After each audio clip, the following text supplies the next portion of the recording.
Hello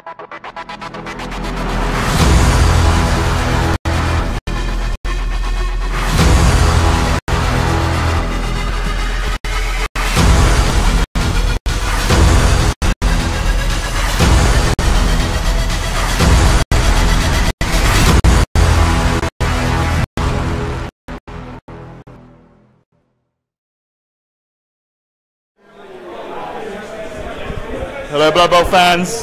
Hello. We're back for another season. We've had 12 long weeks of DBL. 12 glorious weeks of DBL, more like Mark. Exactly, glorious weeks. We've been having lots of fun and we're pretty much getting to crunch time. So we are literally about to watch a game that could leave someone in the Dragon Ball knockouts and a game that could leave someone out of it. Or it could leave them both out of it, I mean, potentially. Both teams will not be wanting a draw in this game. It's going to be a close one. Yeah. And from what I remember with the stats, I believe the Bandits, aka the Orc team here, actually do have a chance of going up into the top 16. Yeah, they do. I mean, if they win today, they got a chance.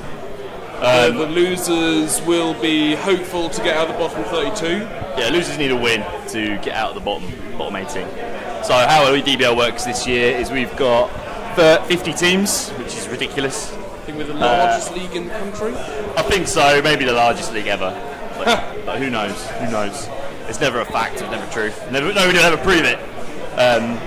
Basically, the top 32 go into the Dragon Ball knockouts, which is similar to last year, and then the bottom 18 teams go into the Cuckleberry competition, which is like a lower league, Europa-style league competition.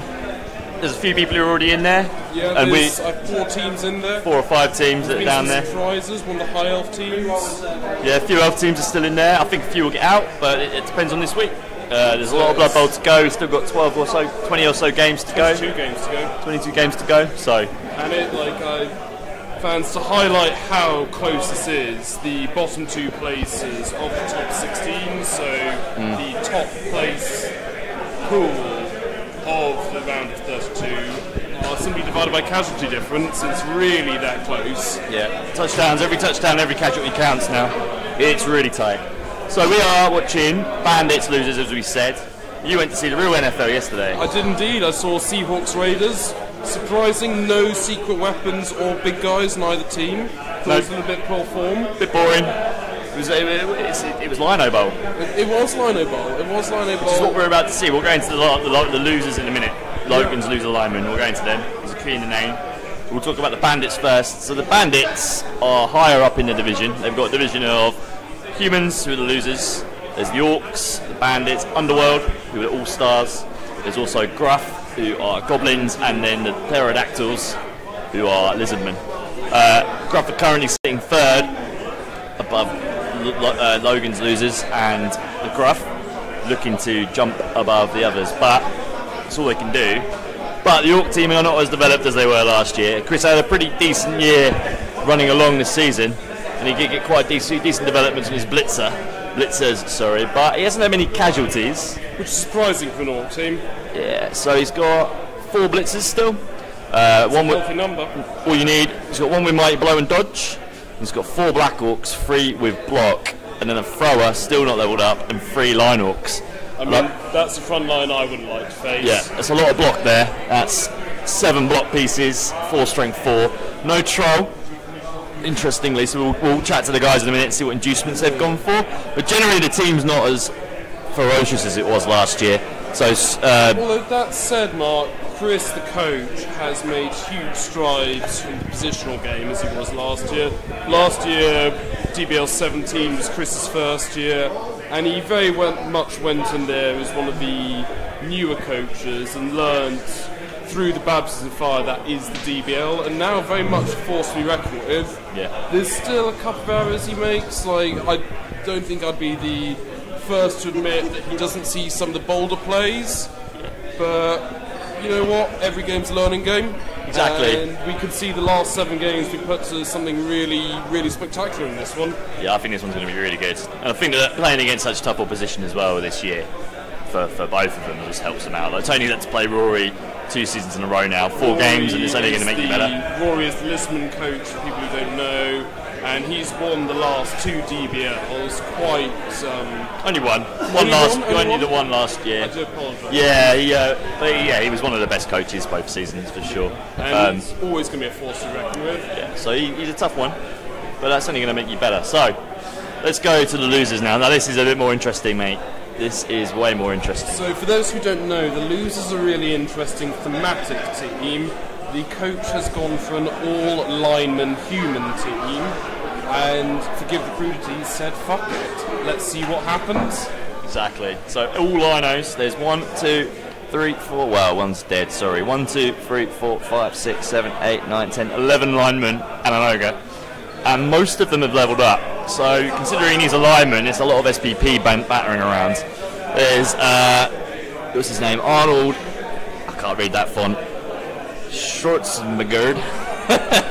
He's got short hands and block. There's another 4 blockers, so effectively 4 blitzers, just losing that movement. There's a dirty player, there's a guard, there's a wrestle, a kick. And we've got to say here that Tony is not afraid to use that dirty player. Last game he played against the Dactyls, fouled quite successfully, them killing the Lisbon Clocksagor and forcing him to use the Apo quite early in the game to reduce him to a miss next game. Yeah. So there's a lot of boldness from the losers. This coach is unafraid to go big and go hard.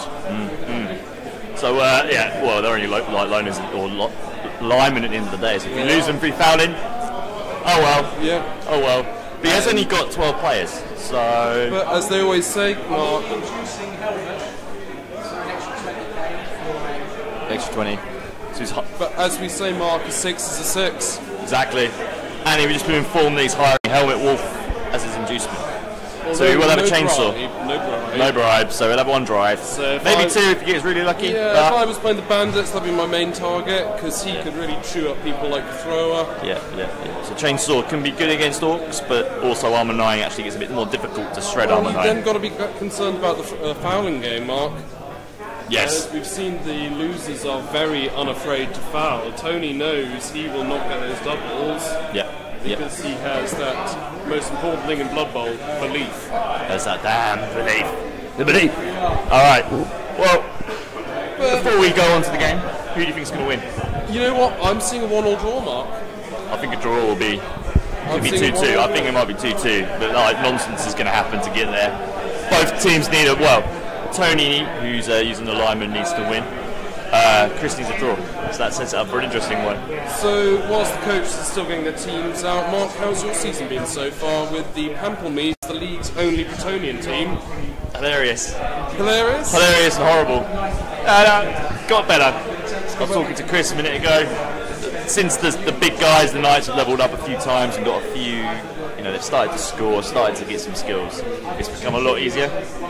When they're a starting team against all the bash teams that I was up against, it was just smash fest. And it's like you can't really get away, you can't dodge away, you have to use rerolls to dodge away. It sounds like you've had your fair share of casualties, if not more. Yeah, I've been minced. I mean, I've luckily only lost 1 night, but I was lucky against Jerome. He didn't really. Jerome is playing a pack team for those who don't know. So using the Lunchables pack team, he could have wrecked me in 2 games. To be fair, and I was lucky. I mean, he destroyed a lot of peasants. But that's what they're there for. That's fine, and destroyed one of the yeomen a little bit, but that's fine. I'm not too worried about that. We will eternally mourn Fat Patrice, the peasant. Roast Patrice, Fat Pat, this is more honouredly known, died, sadly. Anyway, Harlequins, how about yourself? Harlequins, been a bit of an up and down season, started furiously, 2 wins on the back, but then it's kind of, I wouldn't say it's gone downhill, it's not been brilliant. I'm technically the best Elf Union coach in the league at the moment. Yeah? But I've finished, I wouldn't say contently, but resolutely, with 4 wins, 3 losses and a draw. So it's not very much to the other coaches to see what happens. First draw in 3 seasons. First draw in 3 seasons. It's quite impressive. Yeah. You go balls out.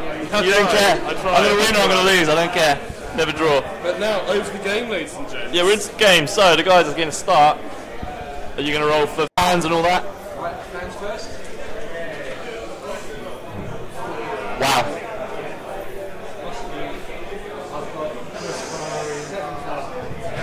7,000 fans for the losers. who are on the right of the screen, the humans in the yellow and red and blue.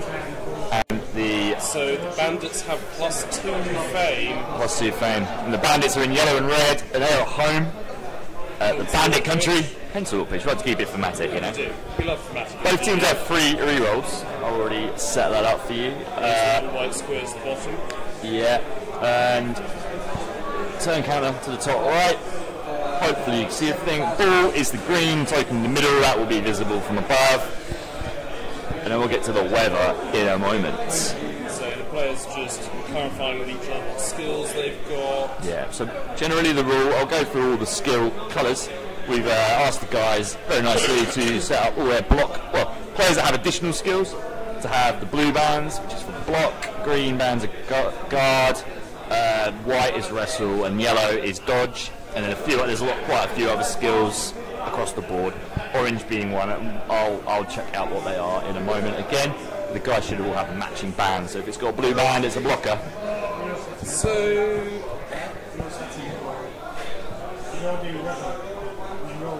There's been a time lapse. There's been slight confusion on the losers coach behalf. What weather does the Bandit country have? What weather do you use? It's a lovely day for Blood Bowl. Lovely day for Blood Bowl. Is it a desert? Yeah. Desert. So who's cooking receiving?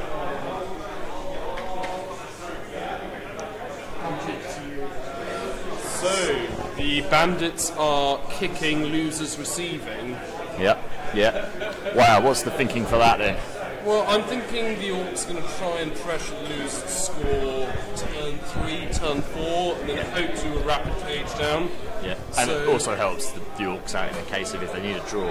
What they can do is effectively, if Tony does extend the score quite a lot, he extends it on for most of the game, or for most of that first drive, then Chris at least knows that he's got the second drive to try and equalise. Because the Orcs, as unsurprisingly, have an overwhelming bash advantage. It's very true. It's very true. So, just whilst Chris is setting up, Mark, who do you think is going to win the DBL overall? The DBL overall? I think you're going to have to look. So we're going to be Rory with the Pterodactyls, who are the Iserman team, trying to win it again, and that would be even more impressive, I think. I mean, it's impressive him winning it with High Elves, but it was a team he's very, very used to and knows how they work and how they tick. Iserman he's not so sure on. Still a great coach. And he's had some draws with but him. You can't say Phil's not going to be up there. The Cleavers. My money's on the Cleavers, which is a Dark Elf team. I think the dreadful potency. I think the Swifts will get close. I'm seeing... You're an Amazon team. I'm seeing semis for the Swifts. Yeah, I think semi or a quarter-final last year, because it tends to be the Amazons tend to fall away, but you never know. You never know. He's had a glorious season. Yeah, he's kind of had a much tougher division. Or conference, sorry, so... Going back to the game, we see that the Bandits have gone for a fairly conventional, wide, middle depth setup. Yeah, thrower at the back. He's the guy holding the ball. In case you're not aware or used to Games Workshop models, he's the guy right on the far left. The blitzers sort of are running, and all 4 of them are then the next along. There's 2 linemen in the far wide zones, and then all 4 Blackhawks are on the line of scrimmage. And the one the closest to us does not have block. All the other 3 are the blue bands. There was the tackle guy. Tackle, what colour did we say? I don't know. Tackle's not going to pay any attention in this game. No, don't have tackle. He's got the guard, so there's a green band on one of the lads. Dodge. There's a blodger. Dodge could be key here. No one ever expects the dodge in game. I like dodge on something like that. Alright. So, what did I say? The skill band colour should be. So yeah, Mighty Blow red. So there's a red band on a blitzer and there's a yellow band on a blitzer. Both in different locations, but they are on the back 4, so we'll keep an eye on them. It looks like the losers are prepped to receive. It's going to be an interesting one. Tony's gone for a very hard left flank. Yeah. Slide inside. Do the Orcs have kick, or are they just feeling lucky? They do not. Oh no! Forgive me. They're just placing the ball. So magic square. Where's it going to go? going deep. Doesn't go far.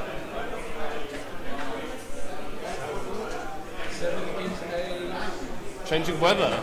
Changing weather. So the weather might change. We've got a lovely day for Blood Bowl at the moment.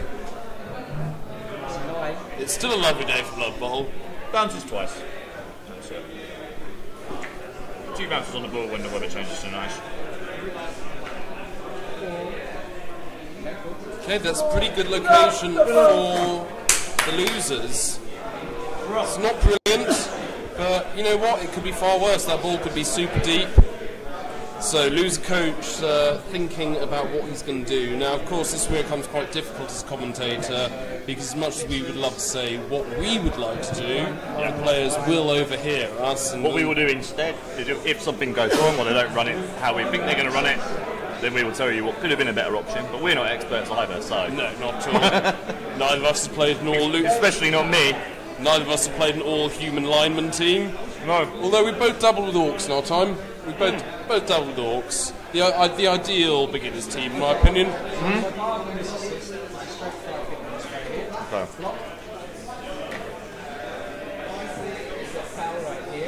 So first block is down on a black orc from the losers. It's a good solid hit, that. The 2 assists, I believe, was a guard. Yeah. So a blocker hit a blocking armor is black good. orc. So, just so anybody who may be caught on later to this stream, this is a complete lineman team. There are no blitzers, human blitzers, there are no catchers, no throwers. It is a complete build up from scratch, from bottom up. And there's an ogre. Who's just a big lineman. Big lad. But Tony promised himself he'd buy him after winning 2 games, which he has done. Which is only fair. I agree. So the powers continue. I suspect the level of attrition is going to be a theme throughout this game. Yeah. So, oh, it's an armor break. That's bold. That's 10. Casualty. Black Orc off turn 1. Wow. That's big. And that's one of the blocking Black Orcs. It is indeed. So that could have some key repercussions. Is Chris going to want to gamble with his Apothecary in turn 1? That's a level up. Oh, and that's a level up for the lineman. So that was the guard guy hitting him as well. Oh, that's important. That's a second level up.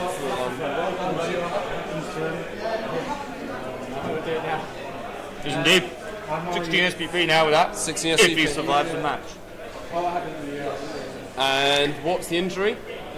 58. 58 is a -1 strength. Apo is used. 46. That's miss next game. 46.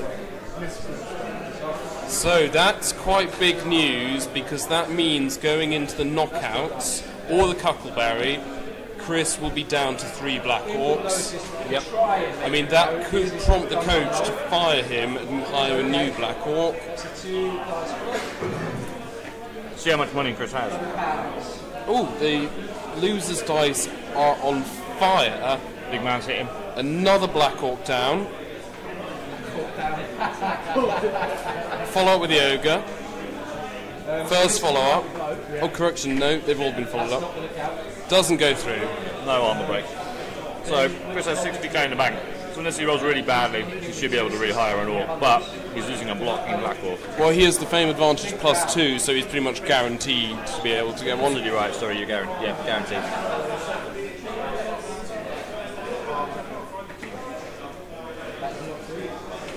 So the whole Bandits front line is down. That is a ferocious turn from the losers, and we haven't seen that much viciousness from the humans yet this season, to be honest. So it's now what does Tony do with his secret weapons and his ball carrying? Is Helmut Wolf on the pitch mark? Yep. So the He's Wolfmeister.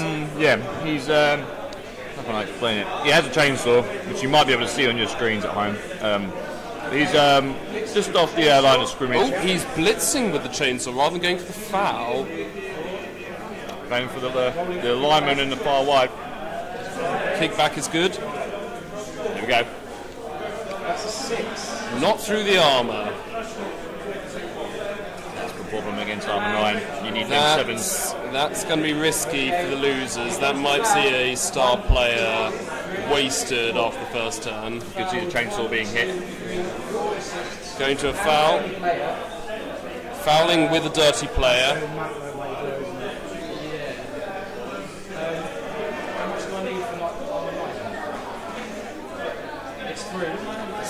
Through the armour. Through the armour with 4 assists. Without dirty player used.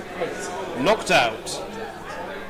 This has been a brutal first turn from the losers. The only thing that hasn't really gone their way has been that chainsaw blitz. Chainsaw blitz. But you know what? I'd be very happy with this turn. Going for ball pickup. They got it. Ball pickup is good. Turn 1 complete. Well, that was a glorious turn from the losers there, Mark. Yeah. Although they are in base contact with some stuff. They are. Not a lot. I wouldn't be surprised if we saw that chainsaw disappear. Well, potentially.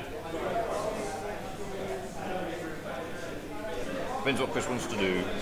Indeed. There's a lot of thinking there.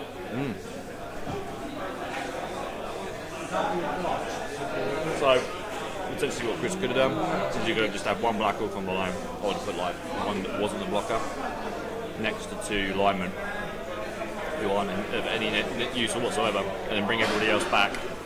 So if that had happened to Chris, then he would have only lost 3 guys. He would have had just 2 linemen down and the non-blocking black hawk down. Not as 3 pieces he's not so fussed about losing, and then it becomes much more difficult for Tony to blitz. But you know what? I think in hindsight I'd have followed the exact same train of thought that Chris had done, because... No, because that's why you don't do that. Because even then, even if Tony only got half of those down, it would have been effective, because he still would have jumped up and down on somebody. So he got lucky to get all 4 down. So he's blitzed the chainsaw. Taking him out. Goes through the armour. Chainsaw is stunned. Not as good as what Chris could have hoped for, but still not bad. That's another turn Chainsaw's on the floor for. I know, see if I was in Chris' Did you add the chainsaws -3? Yeah. See, if I was in Chris's position, I probably would have gambled with that setup purely for... Yeah. I'd have gambled for that, because you never know, double skulls turn up more often than you think. Yeah. But then I'm an inherent gambling coach, so...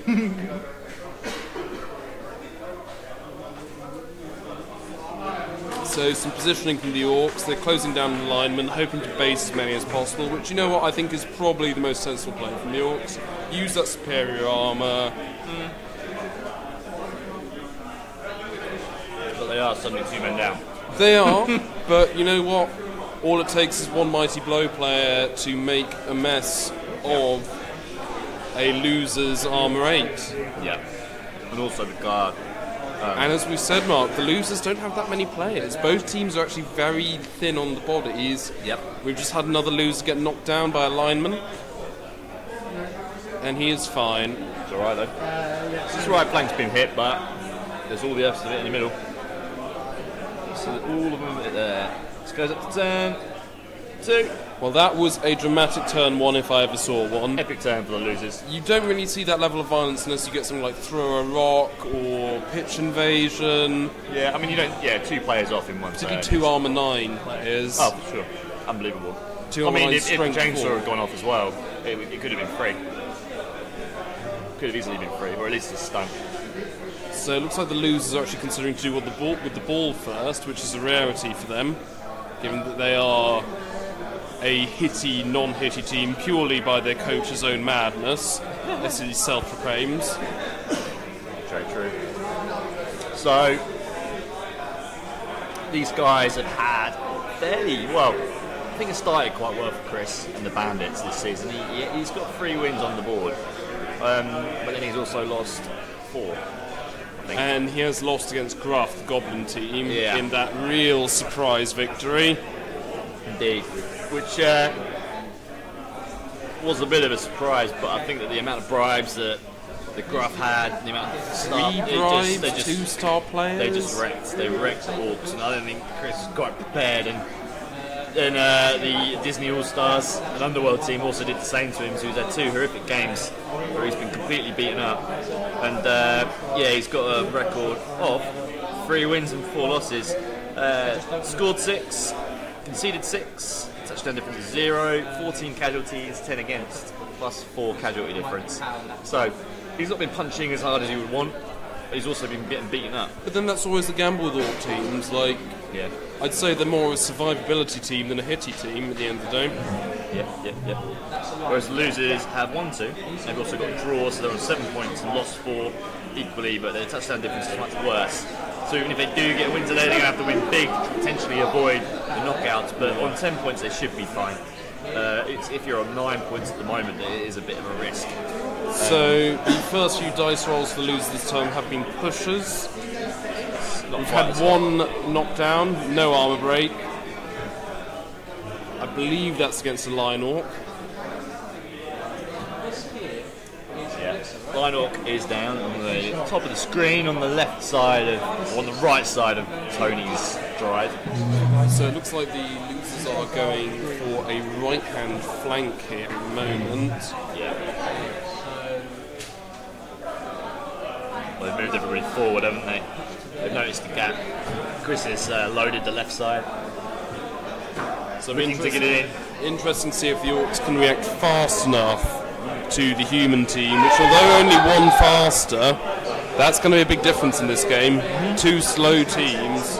Yep.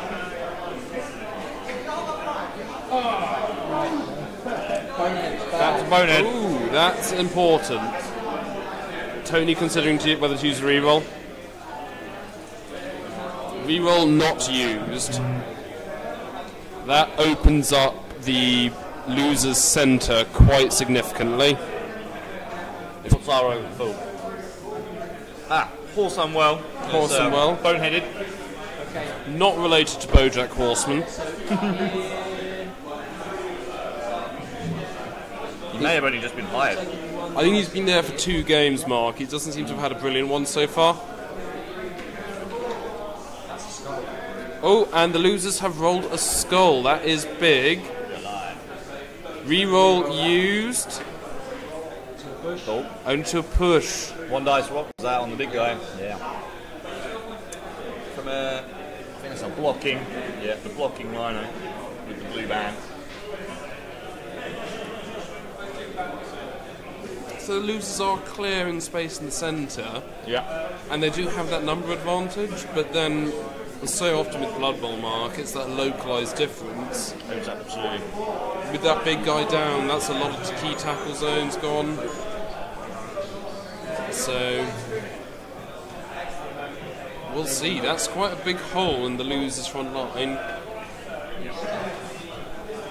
Particularly with that dodging Black Hawk not too far from there. Dodging Blitzer. Yeah. It could be quite easy to get through here.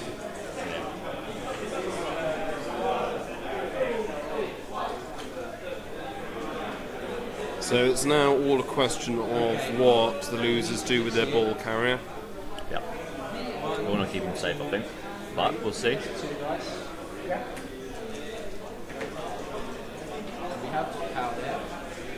So the blitz is a POW. On the line up on the left flank of the loser's drive. Which frees up the lineman in the bottom left corner. Which could be important. That really could be important. Because that gives them a marking man where there currently is one. Chainsaw's currently down. Stunned. Stunned down on his face. He will turn over in a minute. So the loser's gambling at 1 dice. Skull fallen over. It's turnover! Turnover! It's not the end of the world because the losers have kept their ball carrier quite far back and Orcs are infamously slow. Yeah. But it could have serious ramifications for the turn 3. Yeah. See what Chris does here.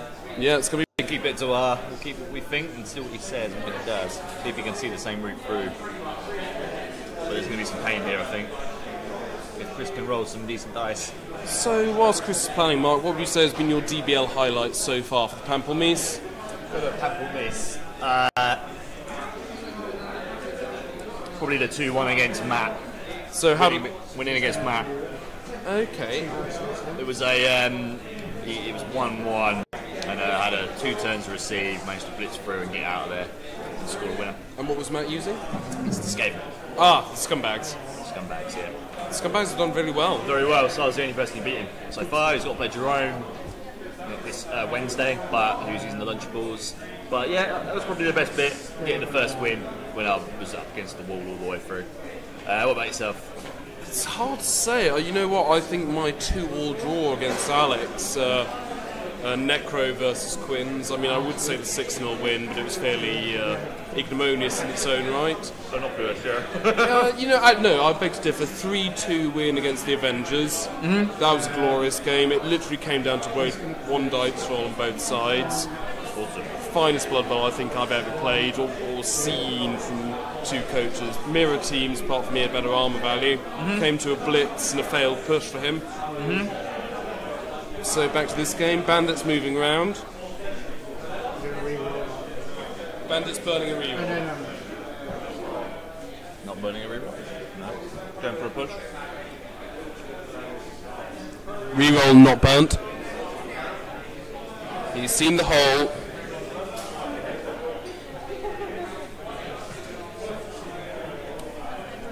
The dodging blitzer has run through the line. He's done what we said. Yep.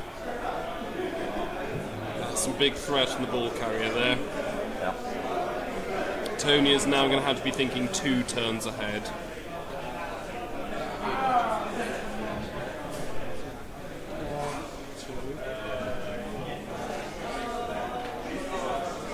His alignment, but it's the same speed as a thrower, but of course there's no block or anything on him, he's completely naked. He's got short hands, so it saves against strip ball, but I don't think anyone's got strip ball this year. No, not yet. There is somebody who does. Yeah, he's the guy with short hands and block. So he's actually much better than I thought he was. He's actually quite a good player to have as a ball carrier. He's going to be more likely to the one who's going to run in and score. I mean, this could be really interesting. We could end up seeing, if Chris is a bit lucky and Tony's unlucky, a potential Bandits TD in their kicking turn, which would be fairly momentous. That'd be a big deal for the losers, I think. There's still time. I think that throw's not in danger just yet. Just yet. I'll say thrower. Lino with the ball. Lino with the ball. He's not in trouble yet. So that hands over turn 3, losers.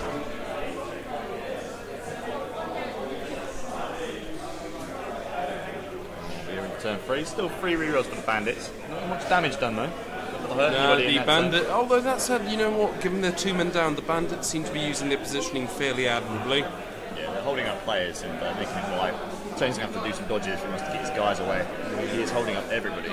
I mean, Chris has done a fairly sterling job of potentially forcing Tony going down to a route that will suit him perfectly. Yeah, there's potentially at the moment Tony can only really get one guy back to help his ball carrier out, and that's going to need a blitz, probably a blitz on the far left. Ogre activating. See if the Ogre wakes up. Ogre's good. That's big. Paul somewhere wakes up, holding that corner. So yeah, difficult to explain without being able to show on the screen, but effectively these 2 like losers on the bottom of your screen on the left flank, they could potentially get back, but I don't think they're going to be able to do enough to. It's a lot of dodging keep on 3-ups. Well, you'd blitz with one of them, and then move back 5 squares, and then you move 6. Well, it also depends what Tony wants to do with the chainsaw now. He's unstunned. Yeah. Okay. I don't know what I'd rather do. See what he does first. How much do you believe, though, Mark? I don't believe in rolling 7s when you need them. Yeah. I love the part. I just work both down there. Take it.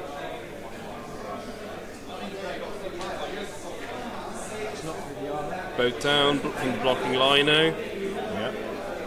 One of many.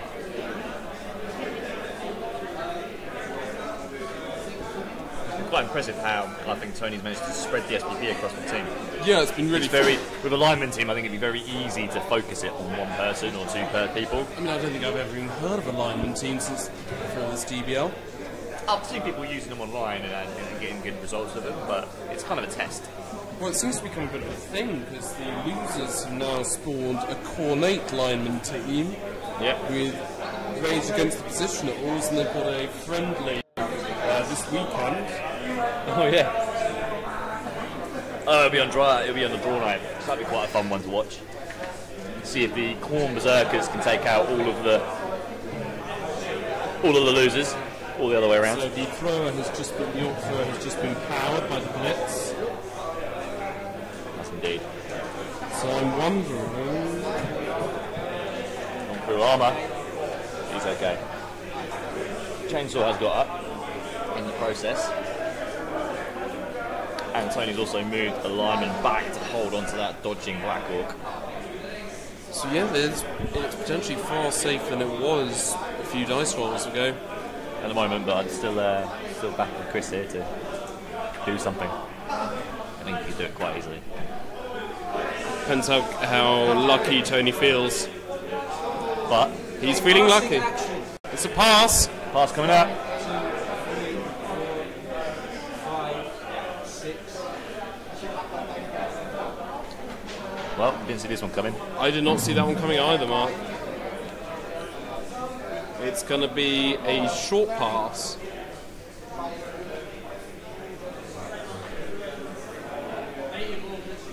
GFI. Go for it. Go for it is good. And we are going to pass to here. So it's 1, 2. That is a short pass. Short pass. Pass fails, reroll used. Pass is good. Does he catch it? 3-ups catch. There's no catching skills in this game.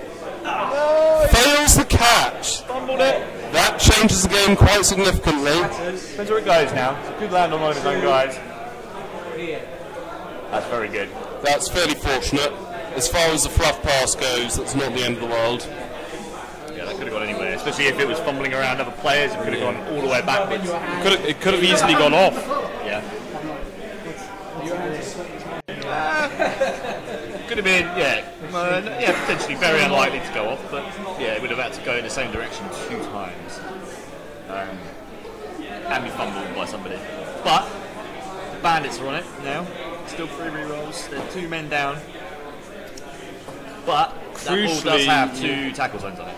But crucially, both those Bandits down are not stunned.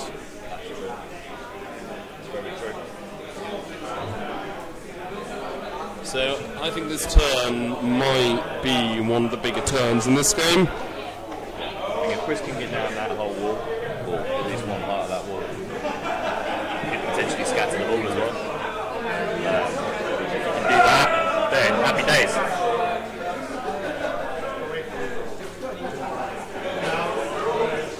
So the losers coach is just going to do a quick drinks run, so we'll now go to some general DBL thoughts. DBL facts.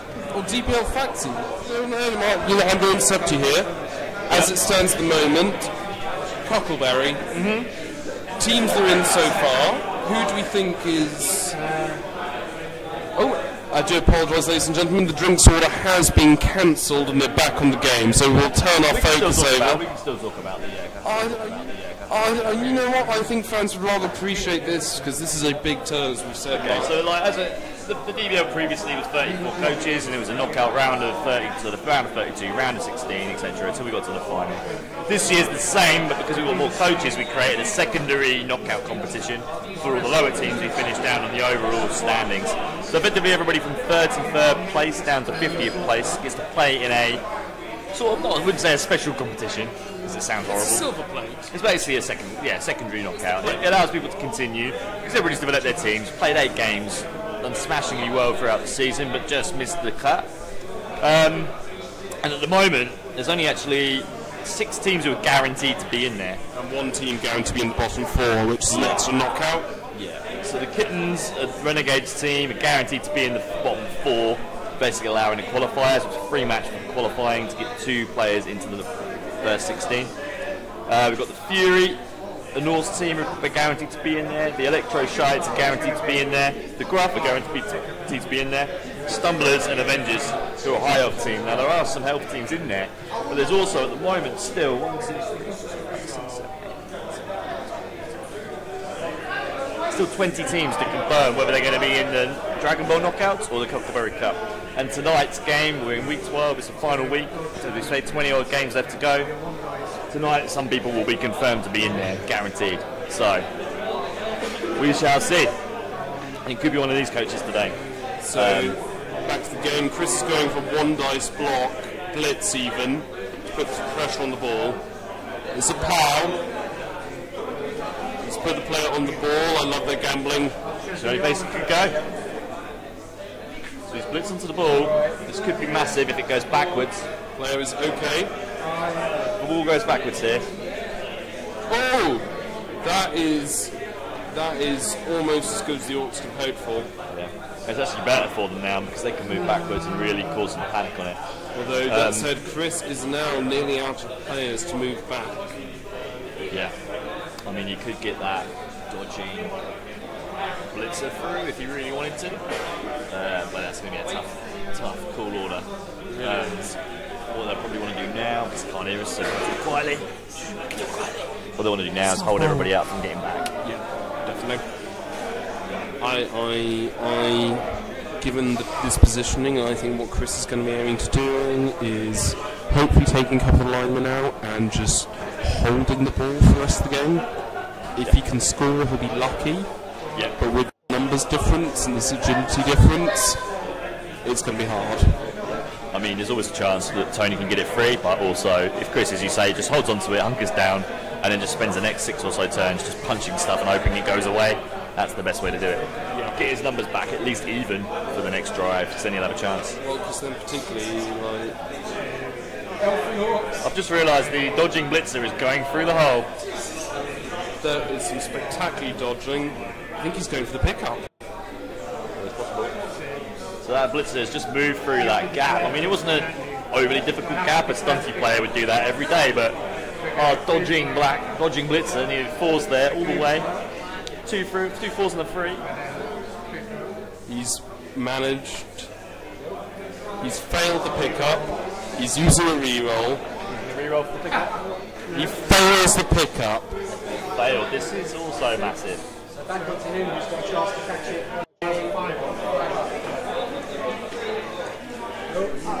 Ball is bouncing. Ball is fumbling all over the place.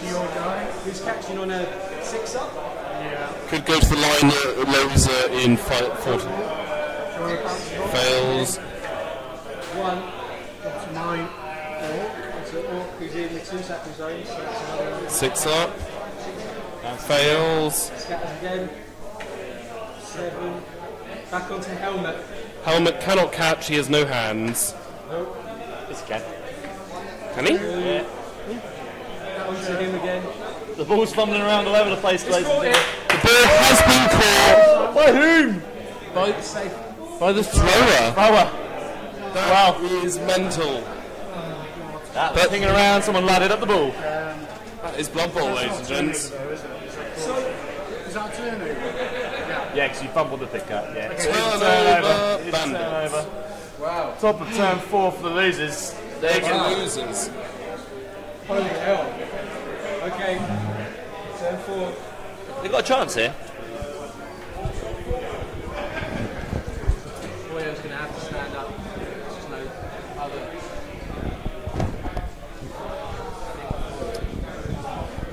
So, losers 1 reroll, Bandits 2. How are they going to get out of this one? The thrower is surrounded by humans. He's actually got the chainsaw on his top right. He's got a loser on top of his top and front right ahead of him. He's also got a blocker to the left of him. I'm just going to quickly ask Tony what skill that chap has. The guy who's not got the guard, the guy with the red band, has he got Mighty Blow? Next to the ghoul carrier. Right in front. He's the dirty player. He's dirty player, okay. The dirty player is right there, so it's not a skill that's benefiting this situation, but at least he's there, making it more difficult for the thrower to get out. And what you're noticing here as well is you've got almost a split in the game. There's two huge drifted players. Black Hawks are holding up the majority of the losers players here. Tony's going to have to get creative if he wants to get them across to assist his other guys.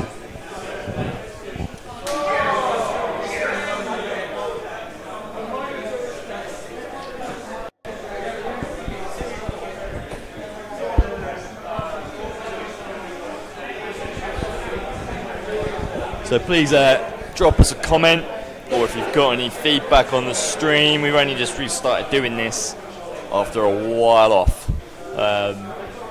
This was one of them things, some people wanted it, some people weren't so sure on it. We kind of decided to give it another try, especially with the knockouts coming back. We thought it's going to be good to get people involved, get the streams going again. People quite enjoyed the knockout games because usually everybody's around the same period of time, everybody's sort of at the same place, they can keep a track of the matches, whereas when it gets to the knockouts, there's people who get knocked out, they still want to keep up to date with the DBL, but they kind of want to go off and play other games. Totally cool. But we'll try and cover as many of them as we can. Indeed. And we've got all of the conference finals to play as well, which is quite entertaining. My money is on Cleavers winning their conference, Swifts winning their conference. At the moment, I think so. Winning their conference. I think it's going to be. I think it could be the mascots if they can get their punching game, but only if they win their division. I think Dedicated can still win it. Can the Dancers not win it? Just so you're aware, the ball carrier is down. Ooh. The Dancers can't win it. No, it's between the Renegades. Ball carrier is down and arm break. That could be big. That could be a third orc off in this half. Sorry, I'm totally wrong. It's not the ball carrier. No, it's the line orc in front of him. The ball carrier is still there. Sorry, we're looking for a smaller screen. Another armor break in the orcs. Yeah, he's stunned though. Is he just stunned? No, I don't think he broke the armor. Yeah, he's no armor break. Oh, sorry. No armor break. But the ball carrier is still there. Apologies. My mistake. Chainsawing the ball carrier. Okay. Kickback is good. This is the alright guy to hit. Through the armor. Shredding him. Stuns. Stunning the thrower.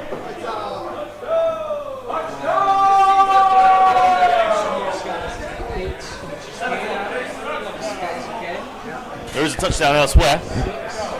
Helmet, but can't because he's got no hands. Can Helmet catch it? Helmet can catch it. Pretty sure he can. I'll double check. I don't think he He can. can secret weapon not.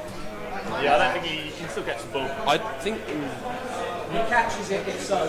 Okay, we need to wait out for rules adjudication just to see if Helmet Wolf has no hands.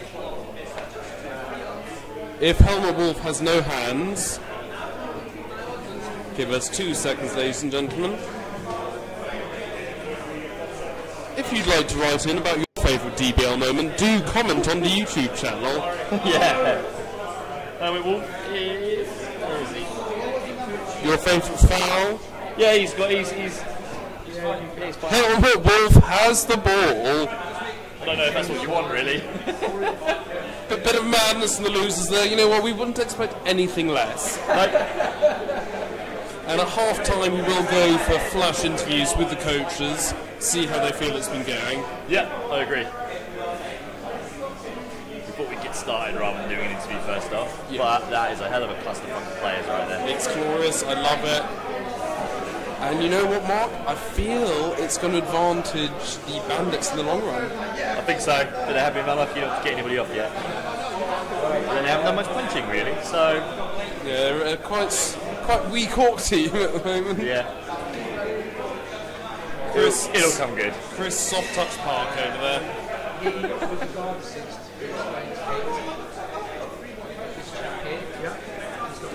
Guard for the losers has proved crucial so far. It's really enabling the 2 dice blocks as and where Tony wants them. It's good from the line as well against all them black wolves. Oh, and we got a foul coming up. 2 assists and better player on the line. Foul on the line orc. Bit of a disparity in value.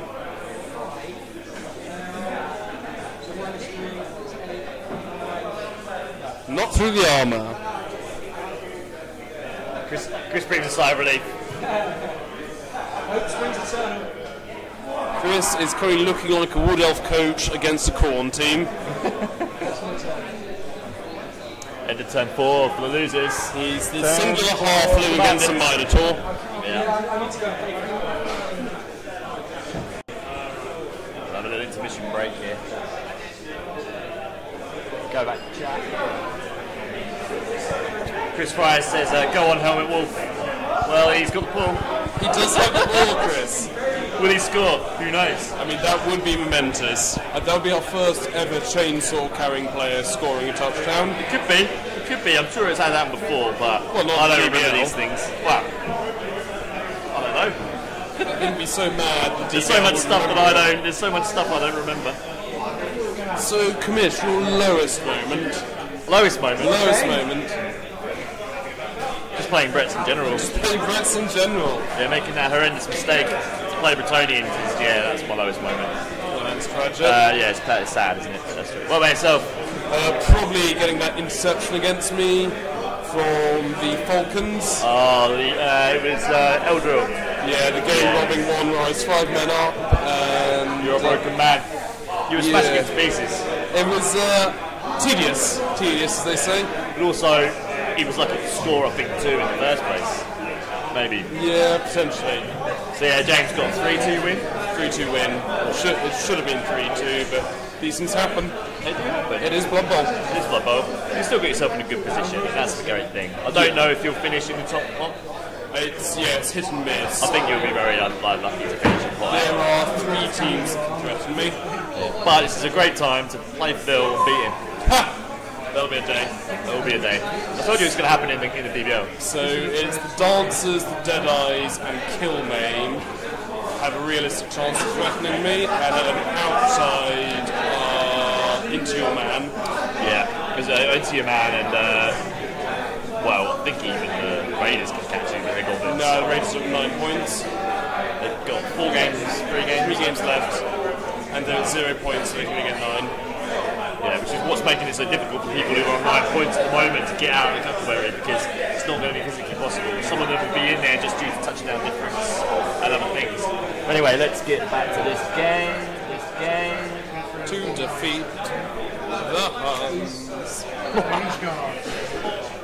So guard is coming in use. I'd say more so than I've seen in most games, Mark. Because all the strength 4 players have been tied up on the left flank, or on Chris's left flank. I don't know if Tony realises he's playing a positional blinder, but he's doing very well. Of course he does, look at his face. That is a smug man there. And for those who are peckish in Borough Market, Tony does sell probably the best duck wrap in London, so do go see him. I've heard rumours. He loves his duck and his wraps. Dreams of them. And indeed those for seeking legal advice, please seek Chris Park. Yeah. This is the Bandits' 2nd season as well. We were talking about that earlier. So we finished 3rd in the West B last year. The West was... Got into the round of 16, was quite unlucky to be locked out, I see, through football. You played... you got through the first round, I think, and then you got knocked out by James. Orc game. It was a very close Orc game. Yeah, I think that Chris got either Howard or somebody like that, got past the stunted team and then faced off against. It looks like the Orcs have failed a key dodge. Dodge there from the mighty blow, Blitzer. Falls, go for it. Oh dear. So, it's still not great for the losers, but... Reroll used or? Didn't use a reroll.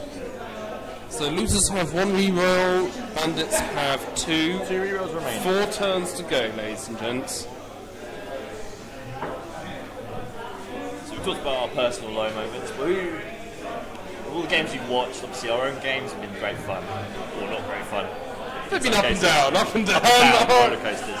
Of other games you've seen, what would you say was a highlight? You know what, no disrespect to Chris, but seeing Gruff win in that game was a bit odd.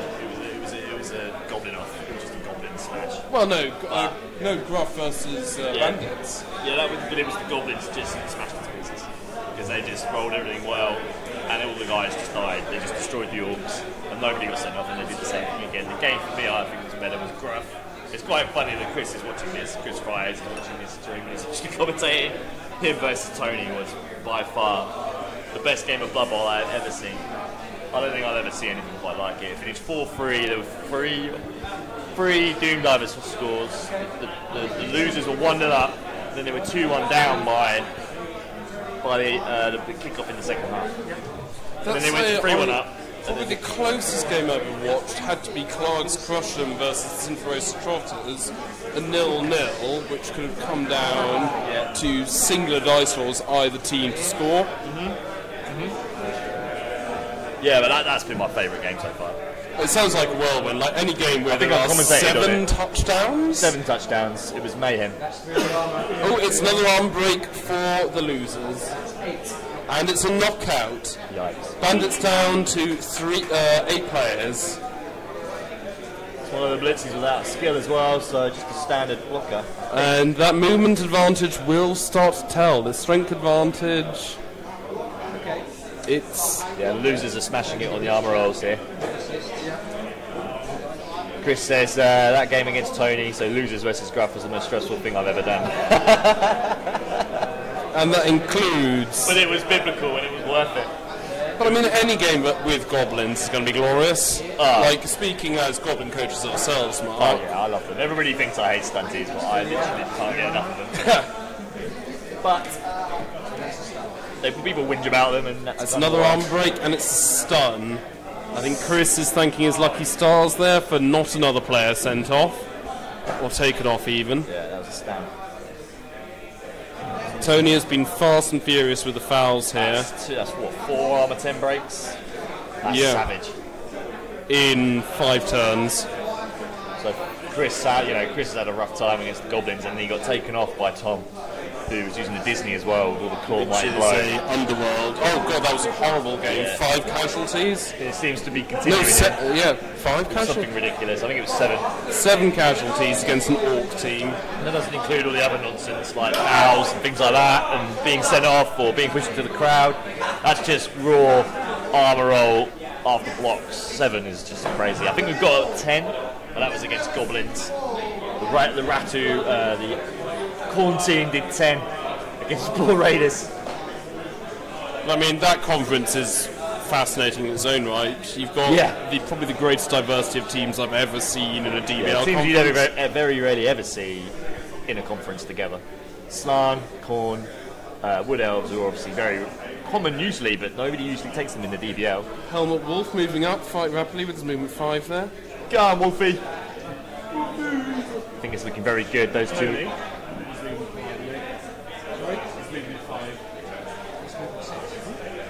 Wolf's alignment is AV, the Orc one is movement 5, AV 9, he's movement 6, AV 8. I'm getting my players. I've used them tons. You can check it up. I won't, I'm moving back if you need me to. We'll have a look.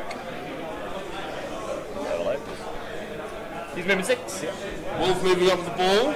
It's not entirely secure. Chris could do a real gamble play, but it's a 6-up dodge to get there. It's going to have to be a gamble, I think. We'll see.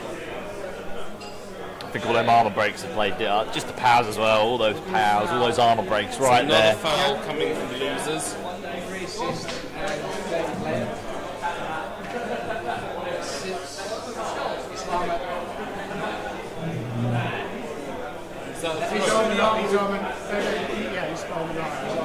He's aligned 6 with 3 assists and through the armour.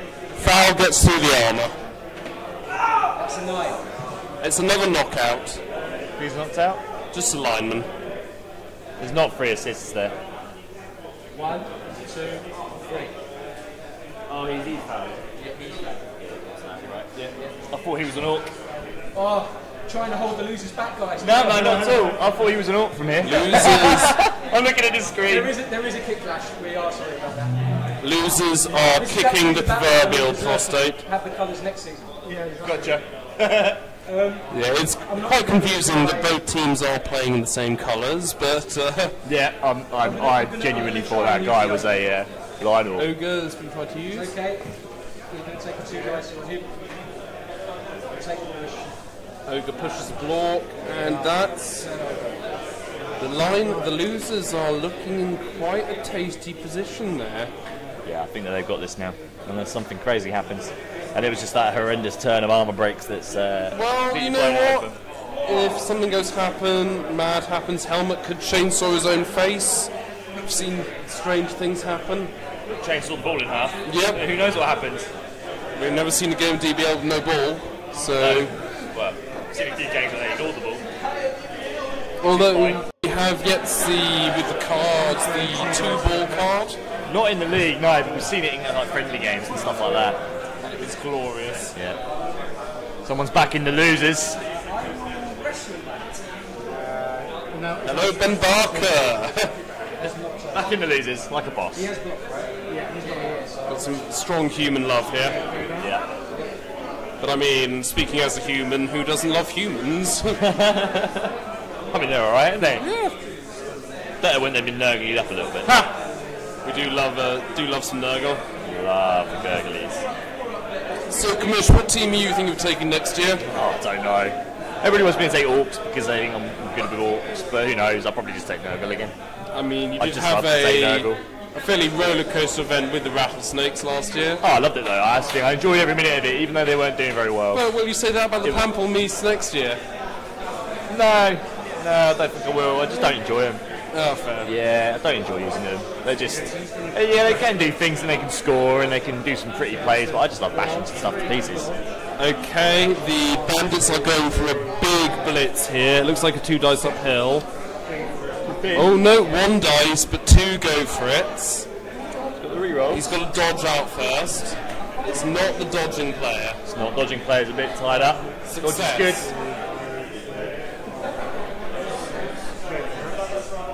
Here we go. It's a big gamble from Chris here.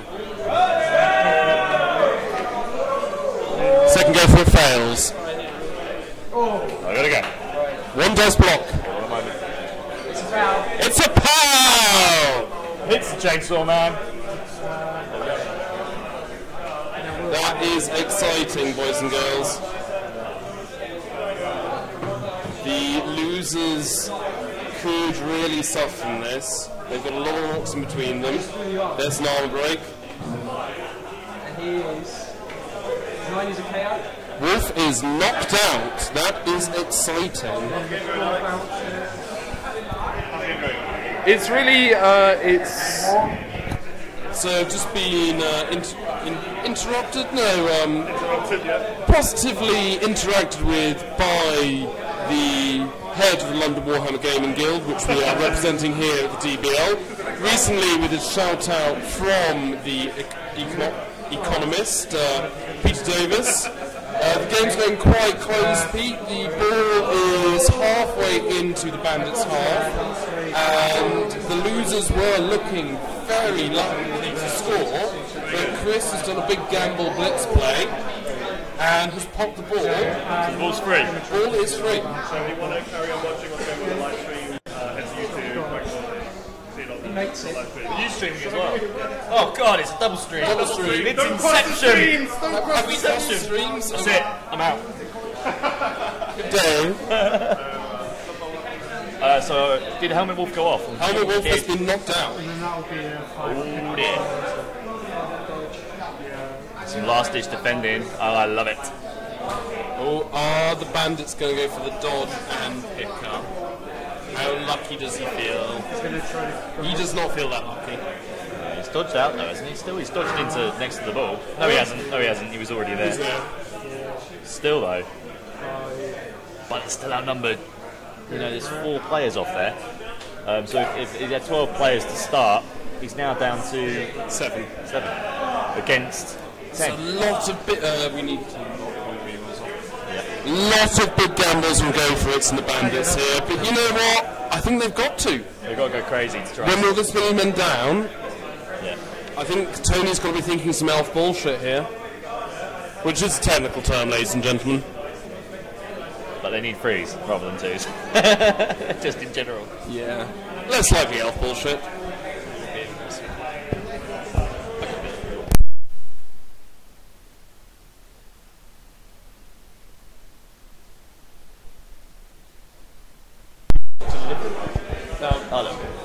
Right, I'm going to let you guys go for a moment. We'll let the stream carry on. We are going to quickly take a break. So it's still I think it's turn 6 now for the losers. Top of their turn 6. We will be back in a moment.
Right, ladies and gentlemen, we're back.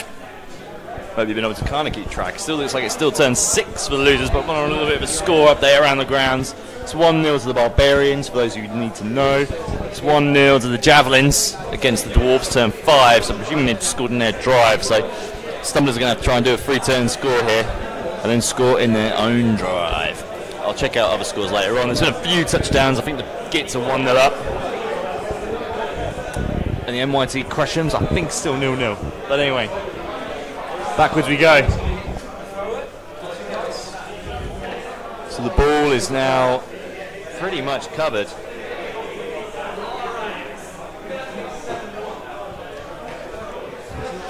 There's no Orcs nearby.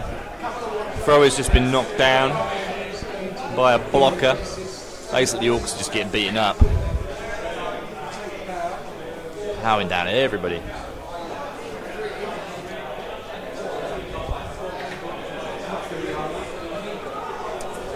Okay, the Ogre's going to activate and try and punch you. He's activated, 2 dice. Oh, big old Ogre goes for the Black Orc. Powering him. Down goes the blocker. Uh-oh. That was my turn. Wow. Turn 6 for the Orcs, and there's pretty much nobody anywhere near the ball here. The ball's fairly caged. It's going to be pretty monumental here for the Bandits till we get anywhere near that ball again. I think they had their chance, got it down. It maybe just be delaying the inevitable, you could say. But as Alex would tell you, it is Blood Bowl and it is crazy. It's touchdown over there.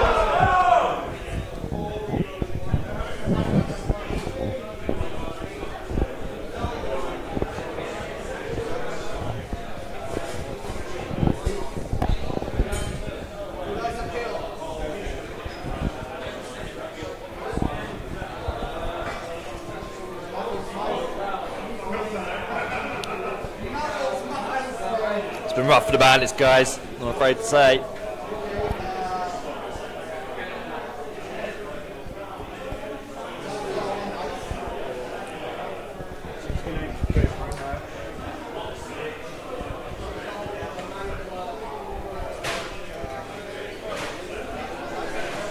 He's going to blitz. Oh, that's the guard. So we've got a line up, move next to the Garda, but I doubt the guard piece is really causing an issue. Dodging, Blitzer dodges out, he's on the blitz, he's hitting the guy on the corner. Rolls a skull, one dice. Oh, skull into a skull. Yikes.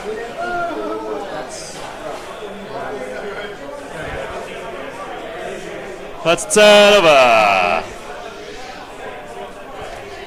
He's alright. Doesn't get hurt though. Turn 7 and it's 10 against 7. 2 of the Blackhawks obviously out. He's massive. Whew, brutal. Brutal. Them losers have been running all the 10s.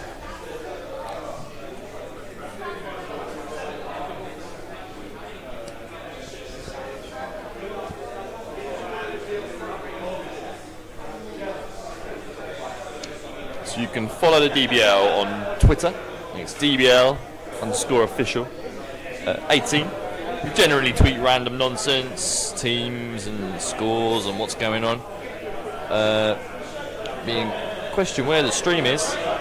Stream should still be live. Seems to be working. Make sure to check YouTube. I will double check in a second once Alex is back. So we had an instant turnover.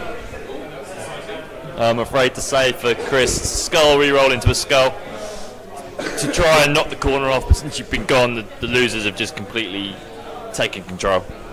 Any more players off? No more injuries for either side. Obviously Wolf went off, but Tony had a pretty good round of punching everybody off, but no real damage this time. That is fortunate. So losers have 2 turns to score. It's going to be half them, but not impossible.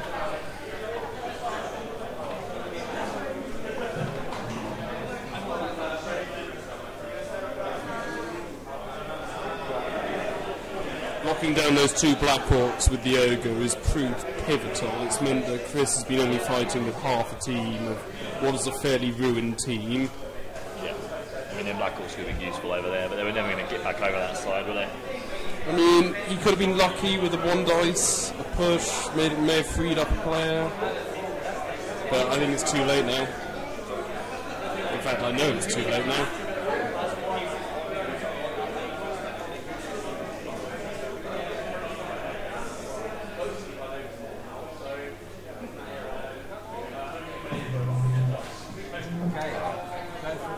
Who's going for the pickup?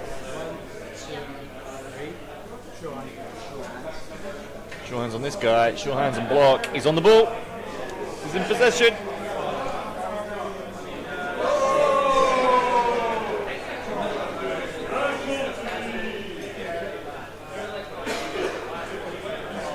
It's a bold position to be in, right next to a down ball.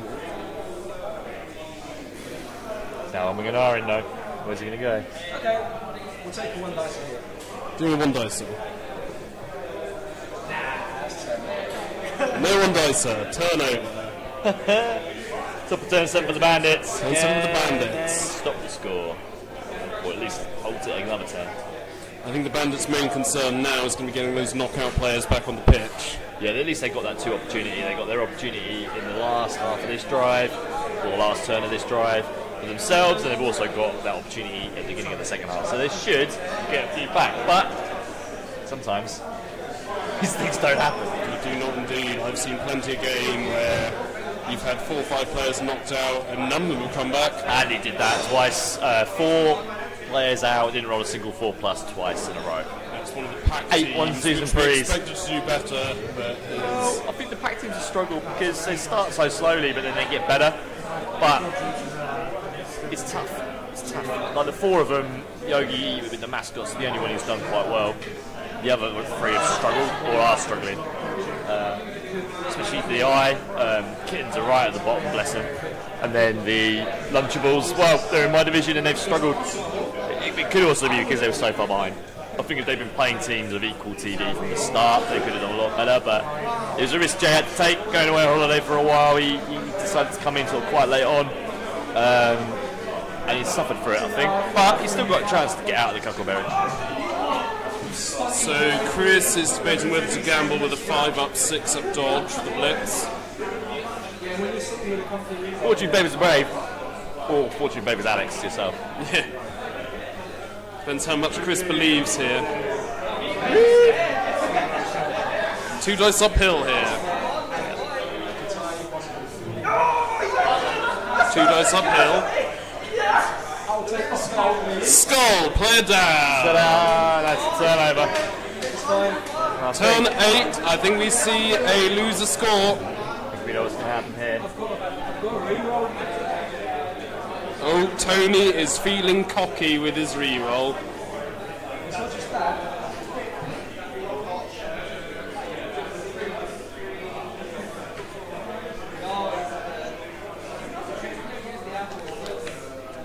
He's got big cojones. Is he going to go for it? How lucky is Tony feeling? I win out in these situations. I always do. You've always got to go for the score. We've got a touchdown over there for the Trotters. That is a rare touchdown for the Trotters. 1-1 over there. They've still got to turn over a touchdown difference of 5 if they're going to allow the Mockingbirds to win it. Our coach is here today, hoping. But I think it's not going to happen. I'd be very surprised if a Chaos Dwarf team could win by 5 points. It needs a pitch clear. So Tony's going for a 3 dice block. With the reroll.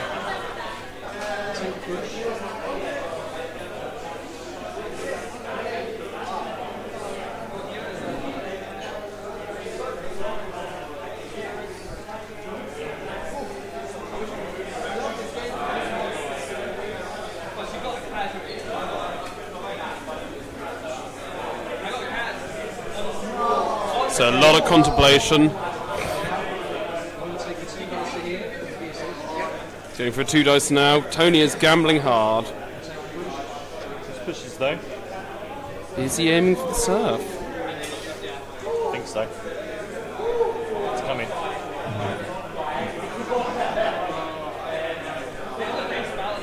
It's bold surfing.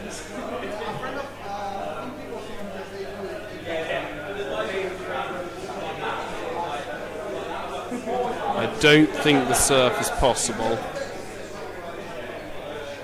Blitzed yet. Oh, it might be. Yeah, it is, yeah. Surf is on. Oh my word. This is some mad shenanigans in the Linos here. He's going for the push.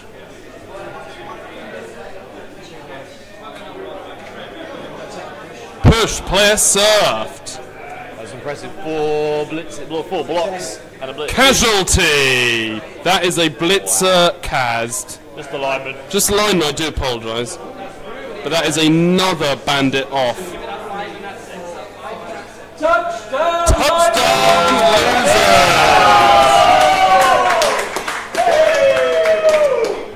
losers! Tony, what happens to the casualty? Sorry. It's 21. And it's badly hurt, so not the end of the world for Chris. He is just more men down. Well, you know what, Commish? I think I might be reappraising my 1-1 draw. I think I might be seeing 2-0 for the losers here. With that many men up. Yeah, could be 2-0, could just stay 1-0. All the KOs come back. All KOs come back. And the reserve. So he had 12, he's down to 10. And obviously the Wolf might be sent off. Is Helmet Wolf sent off? Wolf is sent off. Sent off. But there's still 2 in reserve. Still 2 in reserve. So that's all of their players back to 11. Which is pretty handy. So the Orcs have a turn to punch stuff. Although Tony would have very much to have liked to have kept the Wolf on. But I mean, with a knockout, it's going to be very difficult. yeah, for sure. For sure. Cheers, man. Cheers, Alex.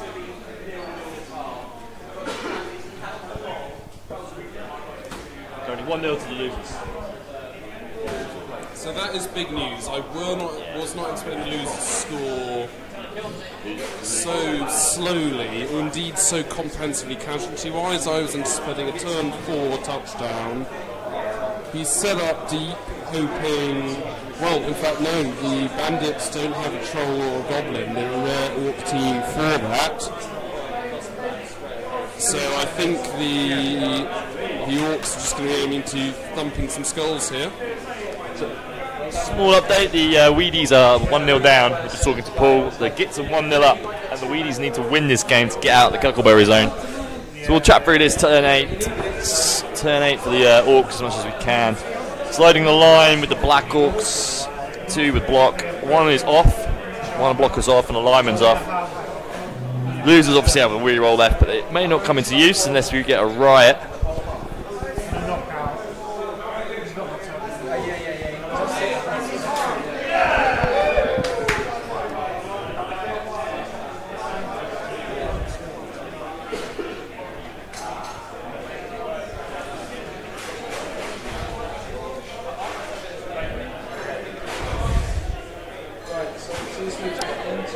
Ball's going down. It's always possible for, if there's a riot, it's possible for the Orcs to score. It's craziest stuff has happened.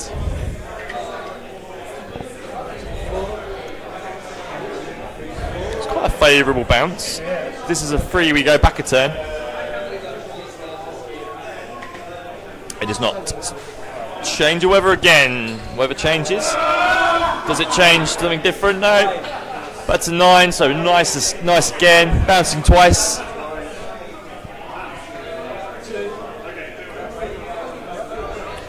And one more time. 2. Oh. 8, sorry. So, Orcs can't score. No troll on this team, no goblins on this team yet.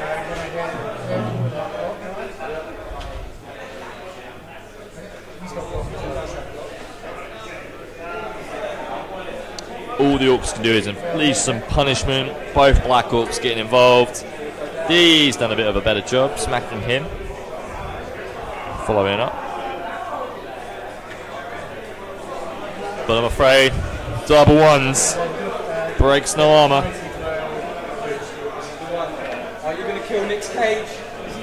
That's Nick's Cage on the front line. Nick's Cage has gone down. Nick's Cage is a famous lineman. Not really armour, not even a line blow. Didn't even break his armour. So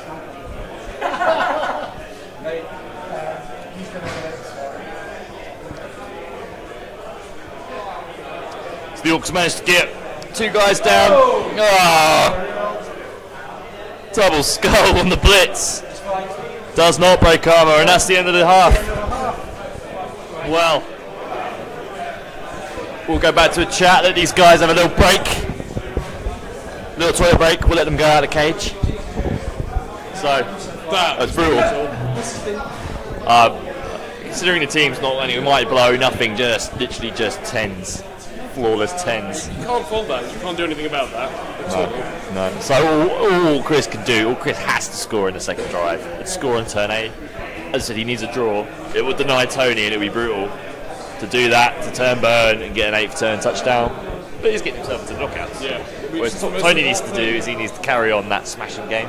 Really and take it. Aggressive. And you know what? Tony's position, I think, having seen him play so far, is probably the best he's ever done. Yeah, this is what the thing. I mean, it sometimes can be really difficult. There's some coaches who've struggled this year, but they've had some really good coaches to play against. But they're new or they're relearning the game. And sometimes when you are playing the best, yeah, you are going to lose. But it's good to play those people because they're not likely to tell you stuff. And Rory, especially, is very good at like teaching people through how to do things, especially both of them. So they will get better. I wish Rory the very best of luck on his date tonight. So, hope he doesn't roll double skulls. Indeed. So Richard Harrison's back in the losers. I think most of the league's back in the losers, but I feel sorry for the Bandits though. You do, you've got to. I think I'm going to go and do a spot interview outside with them. Sure. And leave you to catch up with the other games going on. I'll catch up and we're going to go for a little half-time break and we'll be back in 10 or so minutes. Catch you then. Ciao, ciao.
And we are back, ladies and gentlemen. We're back. We've got to do a quick shout out for Tony's kids. Yeah, Amy wants to shout them out. So Sam and Buster, Daddy's winning at the moment. He's got a whole half to go yet, so he's winning for you. Those are two of Tony's halflings by blood. Both worth 30k. Potential development there. Stunty, dodge, right stuff. We'll see how they go. Indeed, right. They may become humans in their own time. Cool. So I'm now going to go over to a live interview with the Bandits coach, Chris Parks.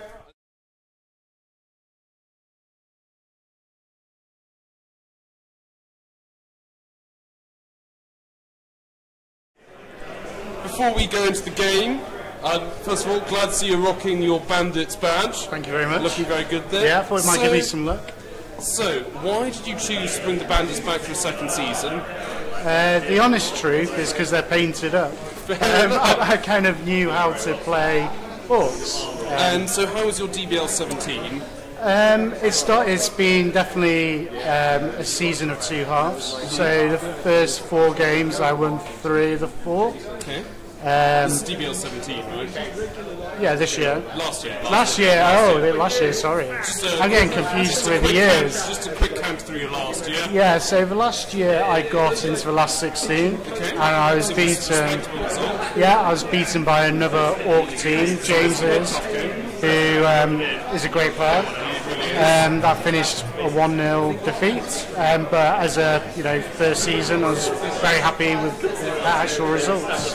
So what would you say you learned in between DBL 17 and DBL 18, staying in the local team? I think definitely positioning of players. Last year, I didn't really have a clue about setting up a kickoff and caging and things like that. Well, Mark and I are very quick to point out your positioning has improved dramatically, and you've just been. I mean, this game's a poor example. I'm particularly unlucky with armor breaks. Yeah, I think today the dice have been against me. I think I've stunned one player. Yeah, but that's it. That's like knuckle. Sometimes you're lucky, sometimes you're not. So, Chris, how do you feel until this match? Your season's gone. You're sitting on 9 points. Am I correct in that? Yeah. So as I said before, the first half of the season I think went well. I lost the first game 2-1 against Rory. So, that's the fearsome Lisbon team we mentioned earlier. Yeah, and then I beat Gruff 2-0. Team that we all love and bought, like Chris. And then I beat the Losers 1-0. Okay. And I beat Disney 1-0. So the beginning of the season went well. The second half less well. Again, I got beat 1-0 by Rory. And then against Gruff, I lost 2-1. And I think that was a real surprise. Yeah, and I think that game he injured Black Orc and then he injured a Blitzer. And so going into Disney, I only had 3 Black Orcs, and the first kickoff result was throw a rock, which knocks out my Black Orc. They never came back, so I only had 2 Black Orcs for that game. So, Chris, you're 1-0 down into the second half. Yeah. How are you going to approach the second half? You're 1 man down as well as being 1-0 down. You are receiving. Yeah. Are you going to go for the 2-1 win, or are you going for the 1-1 draw? I would like to go for the win. I don't know if that's... I'd be happy with a draw, because I think a draw will mean I get through to the Dragon Ball. Okay, let's start. Potentially could still, but it's looking precarious. So, in a very short nutshell, what are your tactics going to be for the second half? I'm going to try to kill as many of his players as possible and grind the way up. Thank you very much, Chris Park. Wish you all the best in the second half. Over to Tony Kerwin, head coach and chief loser of Logan's Loser Lineman. Hi Tony, it's great to have you in the studio here. Hello. So Tony, you in DBL 17 played a Dark Elf team. Yeah. How do you feel the change from an Elf team to a very unconventional thematic human or lineman team has been? Well, as everyone knows, Dark Elves are fickle and emotional creatures. They don't really take well to being bossed around or told what to do, and I'm finding that the sheer heart of human endeavour is both enlivening for the fans and helping to solidify the team's morale going forward. You know, some of our fans would say that's poetic, Tony. How do you feel about that? Bollocks. Excellent, excellent. So, how's your season been going so far? Well, better than last season. Last season, the Dark Elf team came out of the league with 1 win out of 6 games.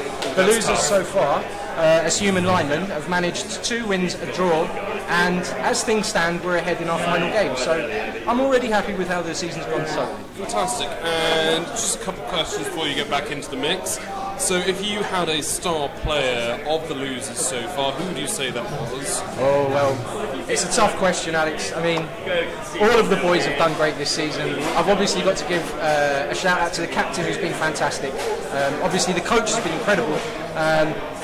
But far and away, the star find of this season has to be Alex Def Leopard, our fowler. With 30 player, he's managed to KO a troll, casualty a Croxagore, and today he was responsible for at least 1 Kaz and the current numerical advantage that the losers now hold. I believe I'm distantly related to him, so that's really encouraging. So you're 1-0 up in the second half, you're kicking this half. What would you say your tactics are going into it, Tony? Well, the sensible side of me says that we have to defend the 1-0. I should play conservatively. That's never been your flavour. No, I would expect to see something stupid around about turn 13, which grants Chris ultimately the draw. But stranger things have happened, and his dice have been terrible today. So ideal score with the scoreline as it is? Ideal score would be 2-0, but we have to see what happens in the game and try to take our opportunities where they fall. Thank you very much, Tony. Okay, can I just say one more thing? Of course. Hi Sam, hi Buster, hi Amy, love you, bye-bye. And that's over to Sam's Flames and Dark Elf Sorceress. Thank you very much for watching the game. So, the High Lord COMMISH is going to come back and join me. We've had some quick fire interviews with the coaches. It sounds like Chris is going to win for the draw. I think so. But Tony is quite keen to kill out the 2-0 win. Why not? Why not? That's what you've got to do, isn't it? So, He's got to win. He needs a draw. What's that? Yeah. So he's either got to deny him scoring and try and get a second. Chris! He's running away. Chris? We'll be back in a moment.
We refield. We're back. We're back. So what do you think? What's going to happen? You know what? I think the loser's going to win 2-0. 2-0 still. So you said 1-1 earlier. I did. But that first half changed minds. It has the brutality of the losers. I think it's not going to stop. I think as far as it goes, Chris's dice are damp. and I can't see that changing, even with that all-pound moment. Yeah. He's getting alright dice. I mean, he's had to do some crazy stuff to get the ball in the first place a couple of times, and it's paid off. But then the armour rolls haven't been there, the injury rolls haven't been there. I think he's stunned one guy. He has affected the chainsaw. He's stunned 2 guys in the whole game. Knocked out the chainsaw guy, but that's because the chainsaw guy obviously helped himself go off. I don't know. I think 1-1 still. I think we're torn here. I thought it was going to be 2-2. I thought it'd be crazy. But I think 1-1's going to be the score. I'm backing the losers now. I've changed my position, Mark. I think the losers are going to pull something phenomenal out of the bag. What will change it is the kick-off, where the kick goes, and what the kick-off result is. I mean, a blitz against the Orcs would probably see the losers. Yeah, if the kick's shallow, because they haven't got enough players really to hold the whole line. If the kick is shallow, and the losers can, get in on there with a blitz, yeah, it could be 2-0. So it's a crucial kick, but they always are, right? But at least it's not elves he's playing against. It's not like they're going to be able to dodge through. But you could swamp the ball. You don't know that. Tony's a gambler. Tony is a gambler. He is. He loves those 3-ups. Chris is also a gambler, dodging through that gap with that blitzer. So almost it could also be very beneficial if there's a pitch invasion. Yeah, that could be with the +2 fame, it hasn't come into question. We've had two kickoffs. Most of them have been change weather. Yeah. Nothing exciting. The +2 fame hasn't come into it. There's a lot of Bandits fans here watching this. Obviously, it's a big game. So with the +2 fame, they could destroy. Well, with the riot anyway, or something. Not riot. Pitch invasion or throw a rock. Riot might be really interesting as well because that takes 1 turn off. Which will help the Bandits. Will help the Bandits. Just to deny that extra time. So yeah, the kickoff result's big. Knowing now it'll be fucking change weather again. We've seen some filthy blitzes this DBL. Like, I think particularly speaking as someone who's come from an all-elf division by one team. Yeah. I think there have been 4 turn 3 2-0 touchdowns. where the elf team is swung through. Oh my word. So let's talk about your division, because you were drawn in a league of 3 Elven Union, one High Elf team and a Necromantic team. And I bet that Alex, who's using the Necromantic, felt sick when he found out that. But it worked in his advantage. He's tailored his team perfectly to an anti-elf team, and he's a very good coach. Yeah. And you know what? He knows exactly what he's doing. He's experienced when he plays. He's an elf player himself day to day. He's very open that playing Necro is a rogue call. And you know what? He's done well for himself. He's had 3 draws, 5 wins, a very respectable result by anyone's imagination. Yeah. And you know what? My money is him in the Cleavers for final. Oh wow. Yeah, that's a good shout. He's definitely got to be up there. I think he may not win the Emerald Chalice just because he may have to face off against Yogi. I think that's going to be a really tight game. I think that all them big guys might wreck. Yeah, that might go to penalties or extra time. If he goes to extra time, he might win it. But hey, look, he's not even there yet. The mascot, so he's got to do a job on. Callum to get there, and then Sam's got to beat the dedicated few by a considerable amount of touchdowns. He's got to beat them. He's got to basically better Yogi's result. It's going to be very tough, but they're only going to win 1-0. So if one of them can get a 2-0 or a 3-0 or a 3-0 difference, then yeah, that'll do it. So it's going to come down to that. Mark, at this stage in the DBL, every single touchdown counts. Yeah. I believe the last 3 places the last 2 places in the top 16 are decided by casualty difference. Yeah. The bottom of the 32 is decided by touchdown difference. I think between 5 teams. And I think the top of the Cuckleberry is decided by touchdown difference. By 7. Yeah, at the moment 8 points is enough to get you in. The Dodgers are sat right on the cusp. I think the Dodgers have actually swung down. Well, they might have done now. Because of this win at the moment, the Dodgers would have jumped down. There's a few results elsewhere that are going to annoy the Dodgers, but yeah, the Dodgers and the... I think the Dodgers and the Avengers are going to have a really interesting one, because they're likely to be, forgive us to the Weedies and the Shoots and Lees, probably the 2 better equipped elf teams for the Cuckleberry. I think Elves are going to win the Cuckleberry, and I do think Elves. I think Elves will win both of the knockout competitions. Sadly, they may not win all of the. It's not possible for them to win all of the conference competitions, but it's definitely possible for them to win both knockouts. You know what? That said, Mark, I think expanding the DBL to 8 games rather than 6 games as it was last year has been really beneficial for the non-elf teams. Yeah. Because a lot of the elf teams peak around game 6. Yes. And I think extending it to a guaranteed minimum of 9 games, it suddenly means Chaos teams of viability, Nurgle teams of viability, high skill Norse and Amazons, they're suddenly punching quite hard. Yeah. And elf teams, the Elf Union team, speaking as Elf Union coach, Yeah. they're vulnerable at this stage. They really are. Yeah. And all I had to come up against is, say, a Chore for Chaos team with tentacles, and my team is really struggling. Yeah, a Nurgle team would wreck you. Well, not wreck you, but it'll make it very difficult to score. There are no Nurgle teams. I know, but if there was one. If there was. Yeah, 8 games with Nurgle would be delicious. Although that said, it could be like your last year, Mark, and your team could be ruined. Oh yeah, but that's just luck, isn't it? It is indeed. Any team can be wrecked. And it's the same with all of them. It's just that it hurts them teams more. Okay. Okay. I'll leave you with Alex and I'll let them know how the kick works. There you go. So we'll just do a quick rules clarification as Tony is unsure of some of the finesses or finities of the kick rule. It's probably one of the better skills in the game. A lot of teams, the elf teams, have taken it this year, and it's really made a lot of difference, particularly if the elf team has been lucky and rolled a blitz. I was saying earlier, there have been 4 elf games where they've had a kick, they've kicked short, it's scuffed no advantage, and they've rolled blitz, they've picked up, swamped the other half, and they're looking at turn 3 touchdown. 4 games, elf teams have been up 2-0 by turn 3, which is, to be honest, ridiculous.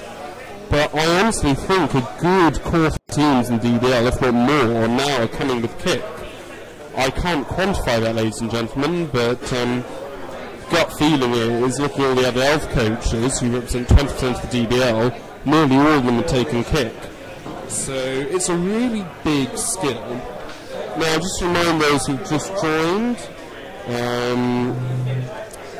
the Bandits are looking for a draw here, and the losers are looking for a win.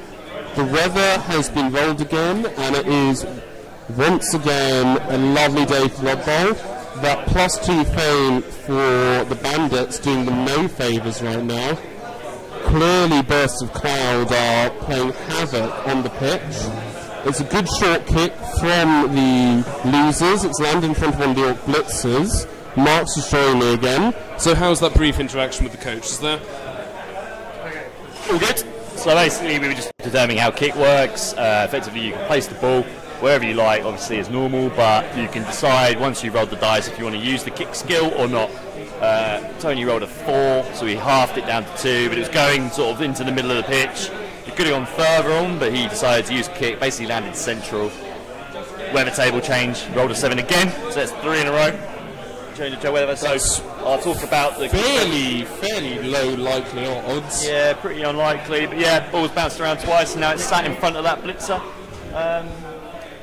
Yeah, nothing too going toward. And the Orcs are finally starting to pound things. Follow up is good. Here comes the pain. Well, we'll see.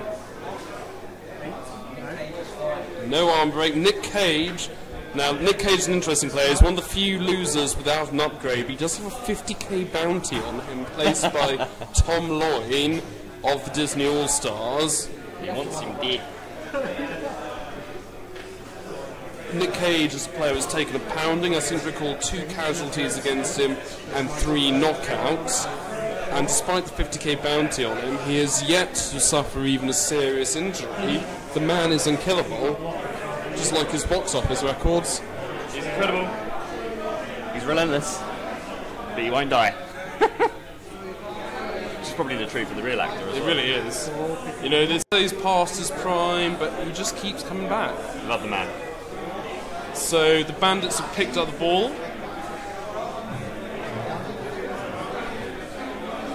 And they're debating whether to go further forward with it.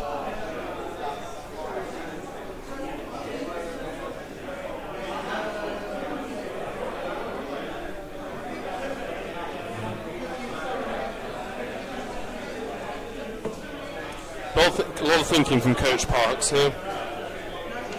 Can't really make a mistake here if he leaves himself open. So, Mark, we've had a record 5 Orc teams this year. Who do you think have been the best and worst of the bunch so far? I think generally across the board the Orcs have struggled. I think that Chris has probably done one of the best jobs, but in terms of their turnarounds, the Jerry War Dogs started slowly, started poorly, but they have climbed up the table into a knockout spot. And I think they're the only Orc team currently guaranteed a knockout spot as well. Yeah, that's Josh's Orc team. But we also have to keep an eye on the Green Thunder, Jack's team. Yeah, so Jack's also the same. He's never played Blood Bowl before. He's joined in. He's got better as time's gone on. He's increased incredibly well. Yeah, and he's he's one to watch out for if he does get into the knockouts, because he's actually very good. So the Thunder, I'd say the War Dogs are the best team so far, but then the Bandits have had a really rough time. But the Bandits have had a very interesting draw. I mean, coming up against that Underworld team with all that claw. I'm trying to think what the other Orc team is. I think there's only 4. Is there 4?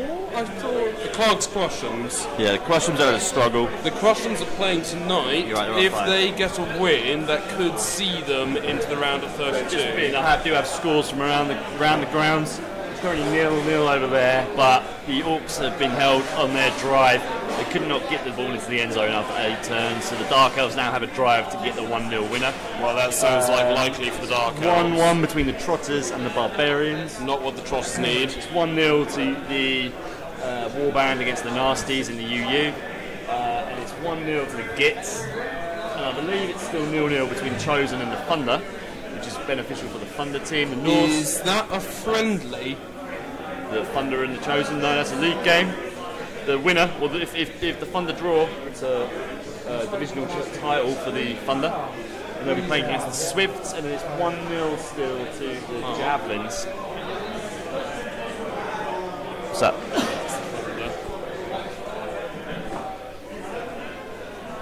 Yeah, the Thermopylae Thunder. Oh, sorry, wrong Thunder. Yeah, there's 2 Thunders. The Thermopylae Thunder are the North. They're currently top of Central A, but a draw today gets them the divisional title against the Chosen, Vince's Chosen team. So, a few divisions are going to be decided today, but I think they're almost a foregone conclusion. There's still 2 or 3 that have not been decided, which may be more interesting. And I tell you, Mark, until their last game, the Chosen were one to really watch. Yeah. But I think that recent defeat may have taken the wind out of their sails. Yeah, true. Well, they had a load of games to spare, but you know they've been unlucky, and they've also had to start from behind. So they've been coming again up against teams who are 3-4 games ahead of them. Yeah, which is always difficult. It is difficult because, you know what, I don't know about you, but I would always prefer that TV advantage rather than star player inducements. Yeah, but unfortunately Vince has gone for things like the Wizards, and they've just not paid off. It's a gamble. Gamble can be paid off, can be great, but it hasn't. So, turn 9. The Bandits have picked up the ball, retrieved the ball with a thrower, and sort of made a 3/4 cage, fairly safely on the side. It's going to be hard for losers to break that. Yeah, right now it is anyway, but they're having a go at the Orcs on the line. I think remember they got a 2-man one-man advantage. One-man advantage. It's through the armour. It's a stun. Stunning. Another Orc stunned. Box cars as well for the armour roll, it wasn't even discreet. Although with these cages I can see the loser's guard advantage being really useful. Yeah.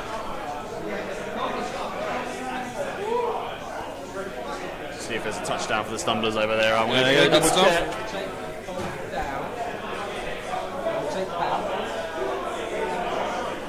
So Tony is taking the POW.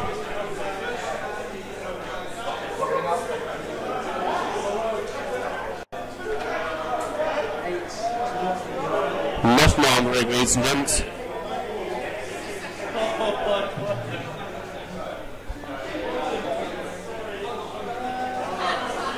A lot of action in the other DBL games going on tonight. So Mark with a quick update. Still 1-0, but it's only just half time, so they all had a whole drive to score an equaliser. That would be the Stumblers' first touchdown this season. Second? Yeah, but it'll be their first point if they can draw. Well, strange things have happened. There's only 6 vampires on the pitch. Well, I say 6 vampires. There'll be 1 vampire and 5 fools. Yeah, something like that. So it's taken a big games, but I think Callum is finally learning the punch game. Yeah. So how are we doing here? It's now top of turn 10, isn't it? So there's not a huge amount happening at the top of the table tonight, ladies and gents, but there's a huge amount happening at the bottom of the Cuckleberry and the top of the Cuckleberry and the mid of the 16 to 32. So a lot could change tonight. A lot of people can be confirmed or denied the Cuckleberry. They could be confirmed, but no player can be guaranteed into the top 16 tonight. There is no player playing tonight who can get over 13 points. No. And even then, I think 15 points still isn't enough to get into the top 16. So, as far as people are concerned, the top 16 from the bottom up will be left with the 2 seconds later. Will be left with the Love Haven Dancers, followed by the Power Companies, then the Harlequins, Disney All Stars. That looks to stay in stone tonight. Yeah. The Pamponies, or correction, the Dancers could move down. And they'll be playing tomorrow. If the Gits win. And they're winning at the moment. Or if the Nagorth Young team win. A lot of teams can move. I think it's, if you're not on, I think 15 points will be the cut-off for the top 16. At the moment, the Harlequins are safe tonight. Yeah, but I think 13 points won't be enough. I agree. I think you need 15 points to get into the top 16. Although that said, there are only 2 teams competing that can knock the Harlequins out. Yeah. And that's the Deadeyes, correction, 3 teams, the Deadeyes, the Dancers. Oh, it's a skull. Oh, and Chris had terrible luck there. That's the, sorry, those ones, the Deadeyes, the Dancers. It's through the armour again as well. And into your man. It's another player knocked out. Mighty Mo Blitzer. Is it a 1 dice block? Yeah. Oh, skull into skull. Anything other than a skull into skull would be fine, but... It's a 1 and 9. Those aren't great odds, Mark. Did Chris need to make that? I don't know. We weren't paying attention. I'll be honest. Damn.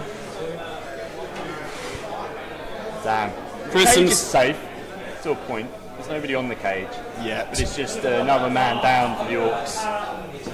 I mean, I might reappraise it. I might see a 1-0 to the losers. Well, it depends. I mean, that's already been. There's been 2 Orcs on the ground, and that's a double 6 and a double 5, 2 armour breaks. The losers are furious this game. They're on a mission to prove a point, I think. They will not be moved. They will not be loosed. They will not lose. And the Bandits are failing to raid anybody right now. No, yeah, there's not been an arm break. I mean, they've been smashing a few people around, but that Mighty Blow guy, I mean, you've got to try and get in there and smash them. You do, you really do. And unfortunately, he's not. Sounds like the Gits have just scored. Touchdown. The Gits, I believe, it's probably 2. That's quite big. They'll take the Gits up to place 15. I'll go for a little walk. Ogre's moving here. Ogre marking 2 Black Orcs.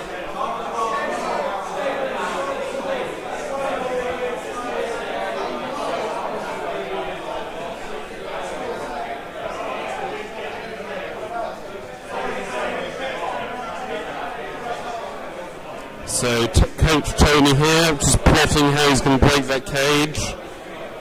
If you have any ideas, ladies and gents, please write in. We always appreciate your tactical commentary.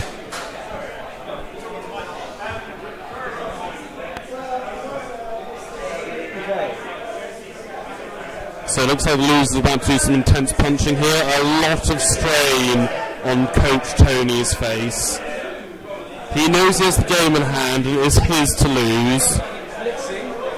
Going for a blitz. 1, 2, 3. Oh, that's interesting. He's going away from the cage. Takes the pout. Now, is that yet another Blackhawk out of the game? I think if it is, Chris could be in a real sorry position. He's already 2 men up. The cage is looking vulnerable at the moment, but it could be quite soon. These humans are furious.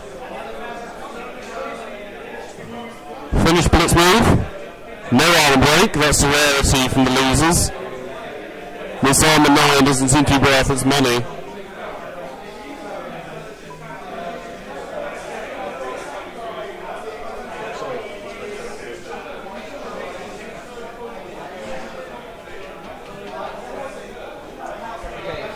So we've got a guest commentator in Mike Rathbone.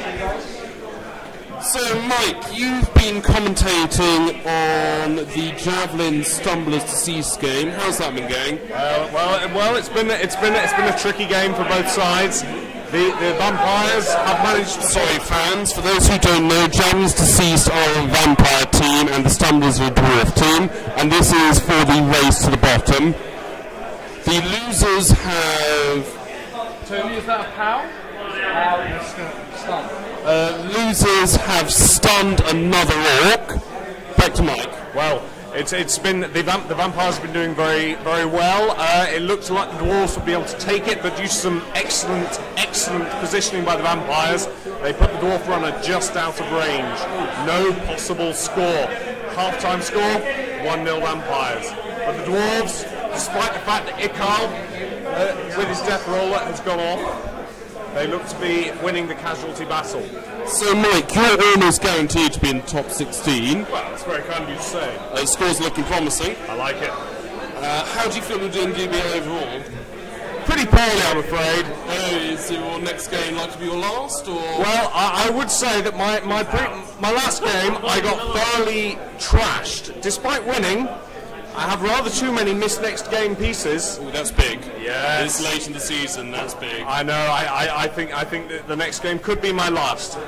Thank you very much, Mike. We'll go back to Mark Hampson, the Commissioner, who's been paying more attention than I have.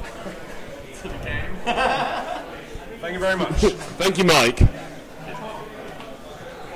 How are we looking? So, from what I've seen so far, it doesn't look like much has happened for the Orcs, but I think it's now still turn 10. Still turn 10? Yeah, still turn 10. Slight moving and some sort of thinking going on. Nearly a of armour break on an Orc. I've actually just been getting smashed to pieces. Player sent off.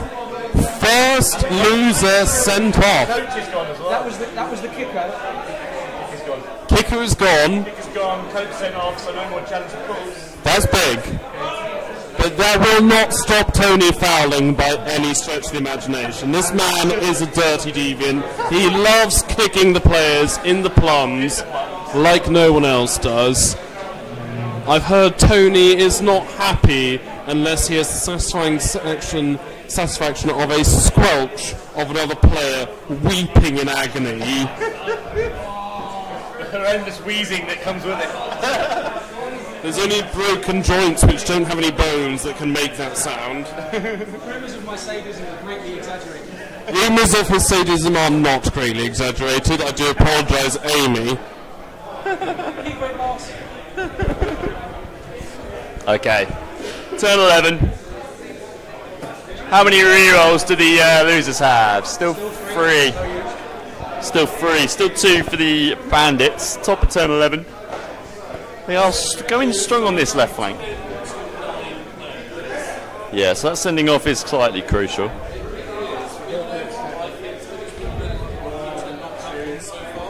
Yeah. Still just pushes.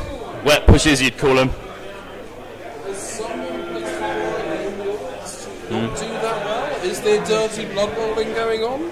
I don't know. The Orcs have just been struggling overall from top to bottom in the entire league, and it may just be the way it's turned out. I've heard rumours that Coach Tom Loyne, has placed a lot of money on the Bandits to lose this game. Has he? Yeah. Because he's corrupt. There might be dirty plays afoot. Foul play. Foul play. It's always foul play. Well, particularly given that the So Orcs yeah. can only count up to 3, so they're big winnings of 3. Yeah. Will not benefit them in the long run. No. That's 3 gold coins, not 3,000. Indeed, 3 million is something I like to hope. I don't think Orcs know the difference between 3,000, 3 million and 3. I think Chris Park, despite being the most recent first legal advice in the central London area, has been financially outwitted at this point in time. Currently. So the cage semi-forms on the line. Is there any more punching to do?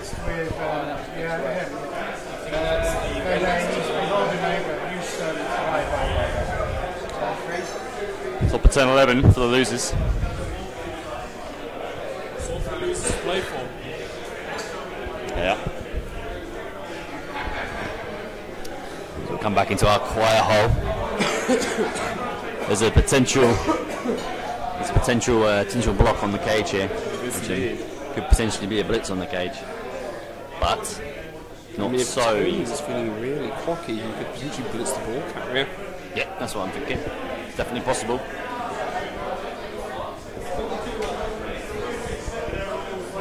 London Bob, I know you can take it, but there are children and wives watching, so You never know. You never know exactly. This is a PG commentary. We call it PG-13.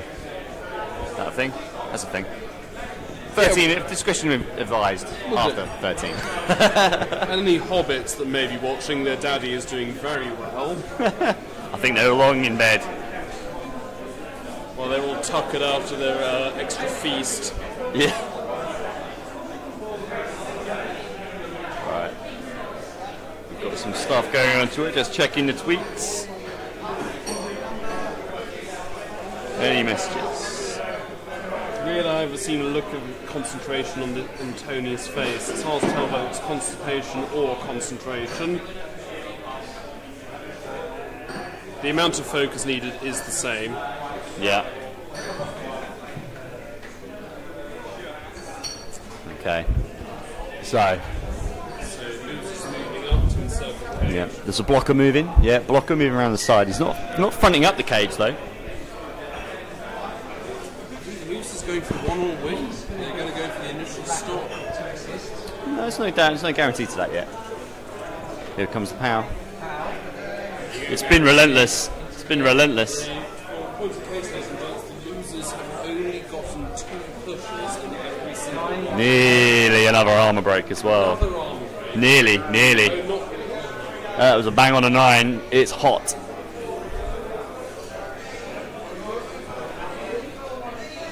Looks like the Bandits turned up in their ceremonial parade kit tonight. Yeah.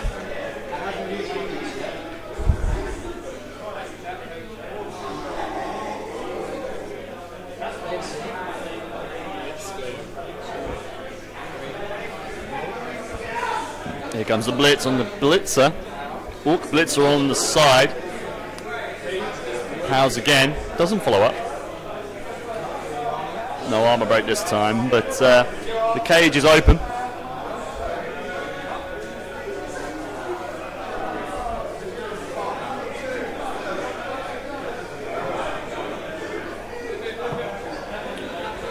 Interesting that Disney is not pursuing to crash the ball carrier. I don't think he needs to. I think he's just taking his time. Pushing them all away. Pushing them all away, but he has boxed them in. Blocker with 2 assists is going to hit backboard.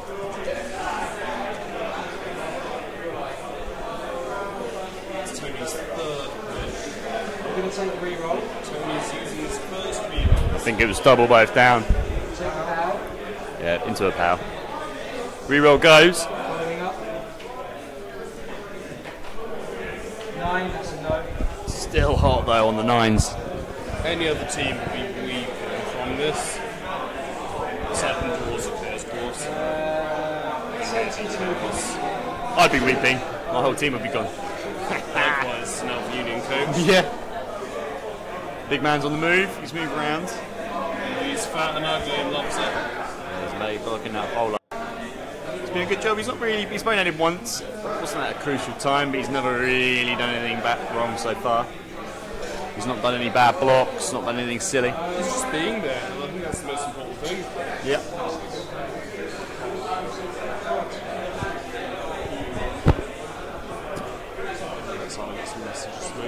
Sure.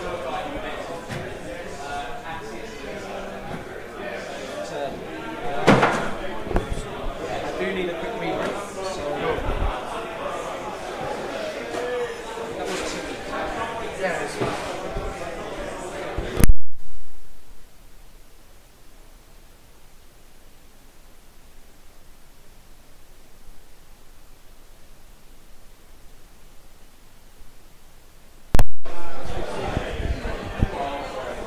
So there's nobody on the ball, which I think Chris is happy about.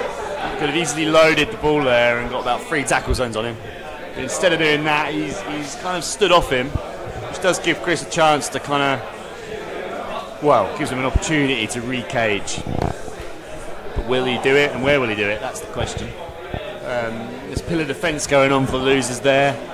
And the top right, still the ball's not in the losers' end half of the pitch.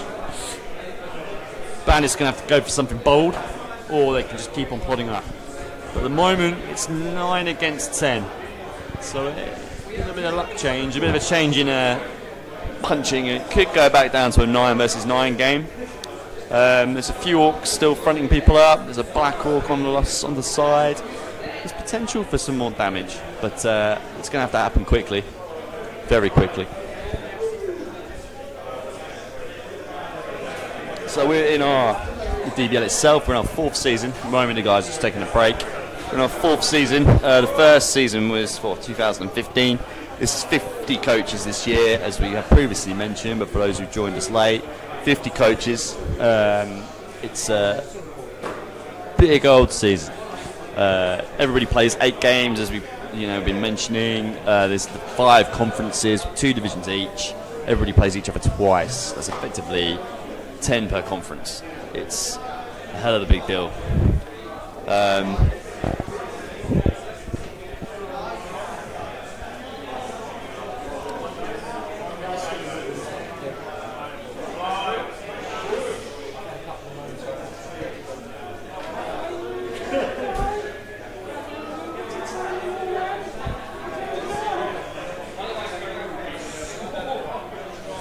Here comes turn 12.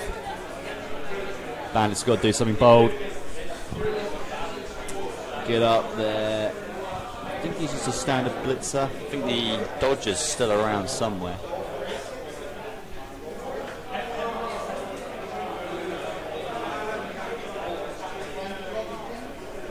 Dodge blitzers at the top left.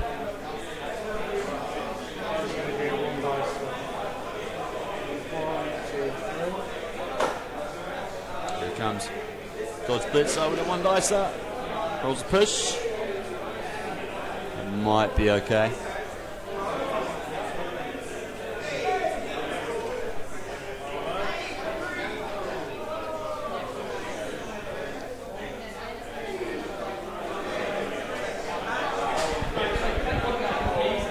Moves back to finish up the cage, which means there's there's 1 guy on a corner of the cage. He's going to go for a 2 block on a blocker on the other side of the line. Just gets a push though.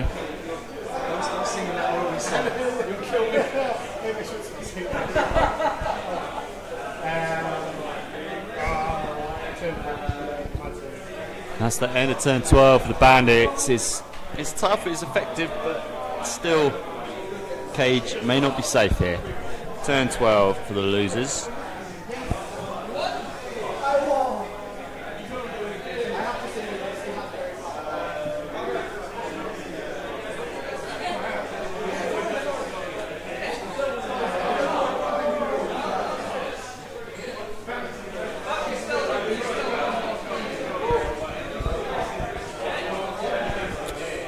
Tony's having a good think.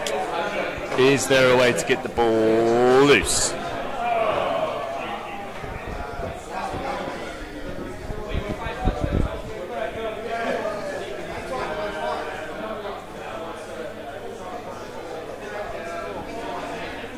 So looks like there's a few games that have finished around the grounds. It looks like it could have been 2-1 to the Barbarians. I will check.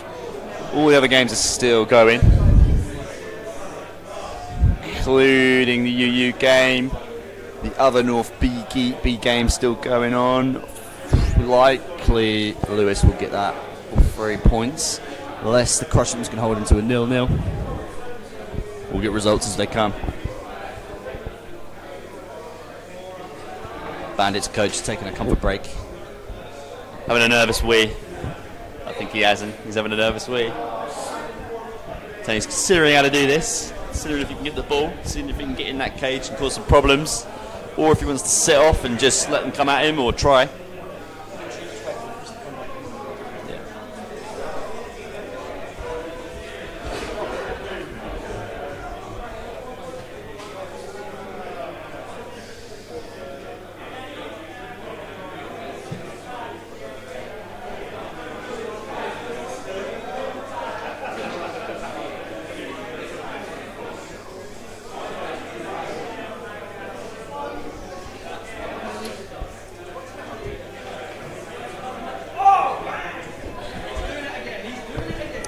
I'll be back in a moment. Leave this running. I know. Chris now returns. Second coach is back. Tony's has some time to think. Here we go. I'm gonna get up for this one. Guard coach moves in. Moves to the side of the cage. Adding that tasty assist on. Could be huge.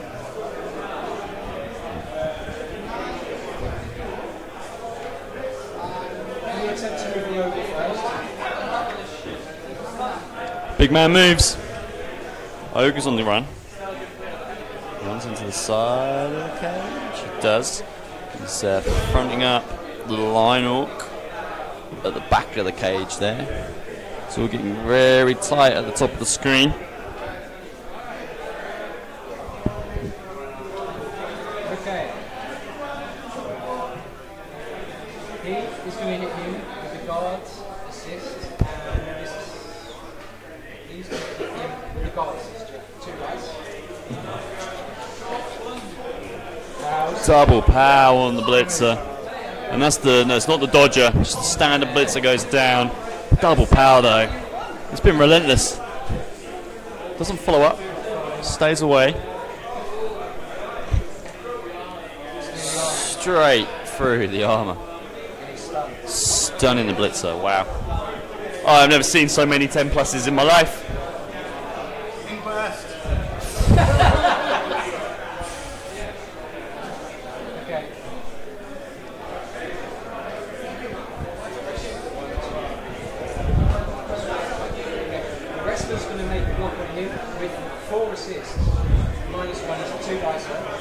Two dice, so Black Hawk at the front gets powed again as well. It's going to move some people around though due to the push. Pushes the guard guy away. It's all coming in on the Bandits here. I think that Bandits turn earlier was crucial. I think they needed to forget about the guys in front of them and try and consolidate in the middle of the pitch, because they're not going to be able to screen their cage. They've got to sort out they almost have to just centre it all up and pray that something happened wrong. There hasn't really been a horrible turnover for the losers yet. There's been many for the Bandits. Players now moving in on the ball carrier, and here it comes. Two dice on the blitzer on the other side of the cage on the blitz. Doesn't get a power, I don't think. You can't really see from here. I think there's a push in his skull. Just pushes him away. Gently pushes. And the rest of the losers team just pillar up. But there is a ball carrier. There is a player on the ball carrier. So that's something to think about. Can they get it out?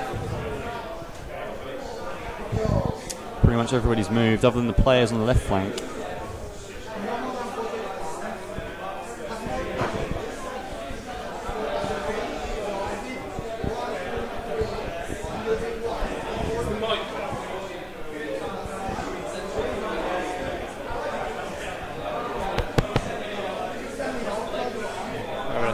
mic test. It could have just gone off for at one point, but we had some commentator issues.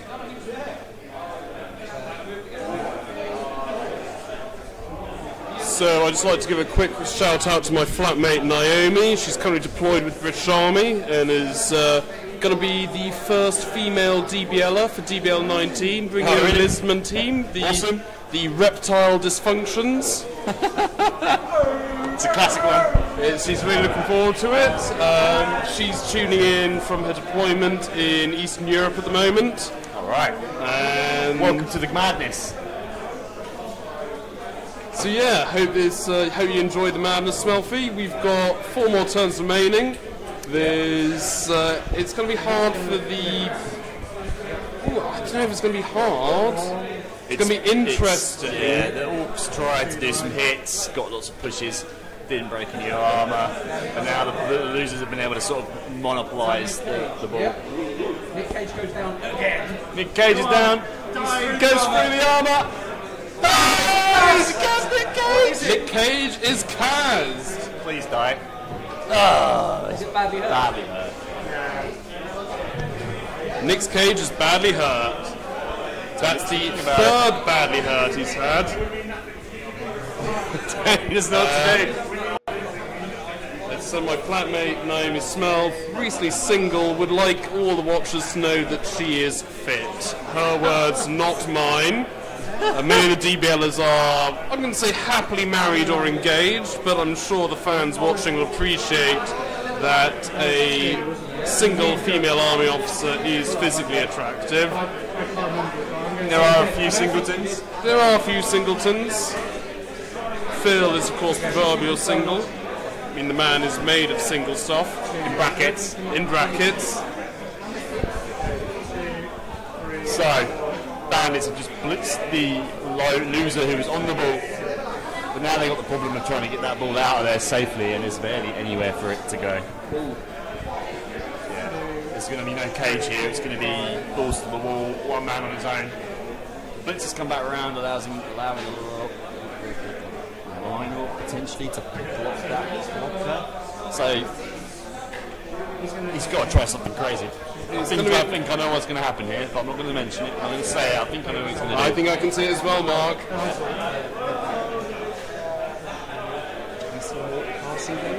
I do.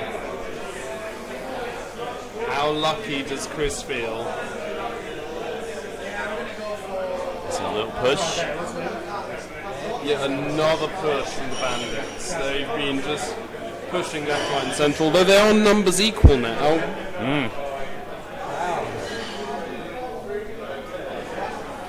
I'll make out and get some results imminently, leaving you with Alex, but we'll see what happens in this turn, and I'll have a little wander around the houses. Here we go. This could be it. So. There's a handoff to the Dodger. It works. Good.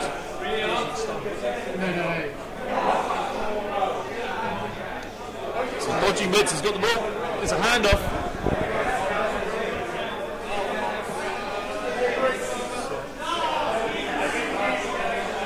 There we go. Is this a pass?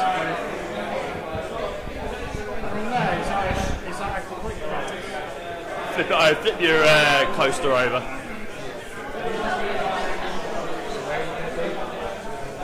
So the Orcs are considering making a pass. This is big. Mike Rathbone, assistant commentator, has just cheered everything. So give a shout out to Mike as one of the coaches who's come up from the DBL's Student League, the Underworld University. He missed out on the league by about a day. We met him at the... I think he missed out by 6 hours. It was even closer than that. Yeah, we met him at the Backbreaker Bulletin, and he maybe got a few other guys in, and he missed out. But we set up a UU league, kind of a university league. It's so cool, but it's effectively the same thing. It's not part of the DBL in terms of it has no effect on the DBL, but it's effectively a league for guys to play in and enjoy the sort of nonsense that we all get to enjoy.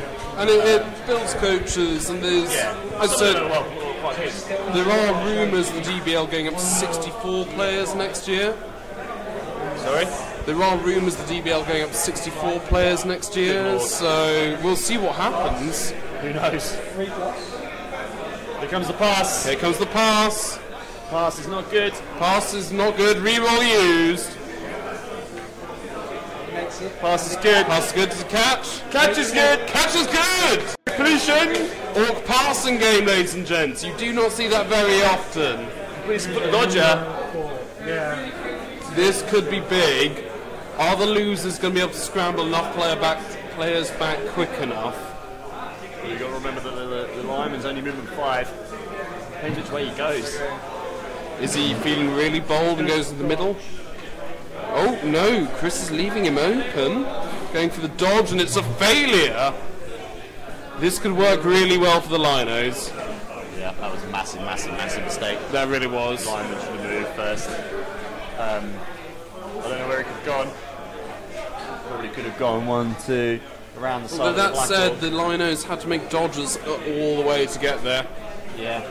Not impossible, but unlikely. I think the lineman with the ball should have moved. So do I, Mark. So do I. Oops. Well, so, do you want to go checking the other games? I'm going to get some results. I'll leave you in fully capable hands of Alex. Well, fully capable is a very dubious term. Given that I am 6 points down, I haven't had breakfast so far, ladies and gents. It was a pie, though. I do recommend Sainsbury's steak and kidney pies for anyone who's peckish at this time of night.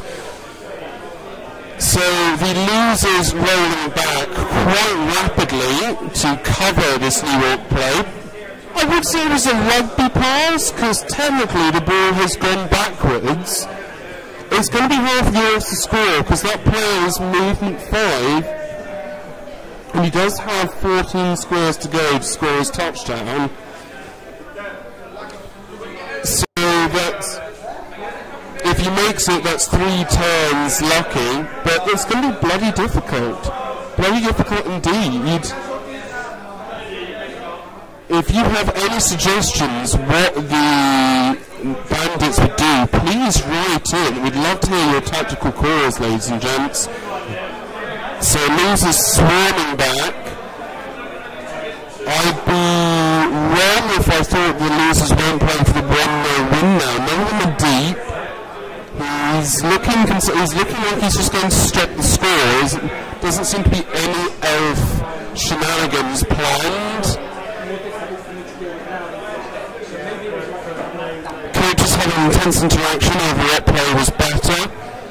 But the Bandits do go down to 1 reroll. Losers still have 2. 3 turns to losers. Sorry, correction, 4 turns to losers. 3 turns for the Bandits. Intense concentration from Coach Tony here. Chris has adopted a power pose and he's hoping to thrust his opponent in submission with his legal shenanigans. It's another power from the losers. Another power from the losers. Thank you, Richard, for that point. I did not realise my mouth was too close to the mic. The losers are continuing to knock the Orcs left, right and centre.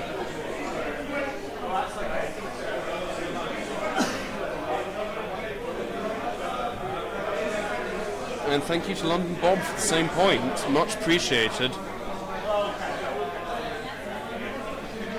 Coach Parks is looking array in dismay.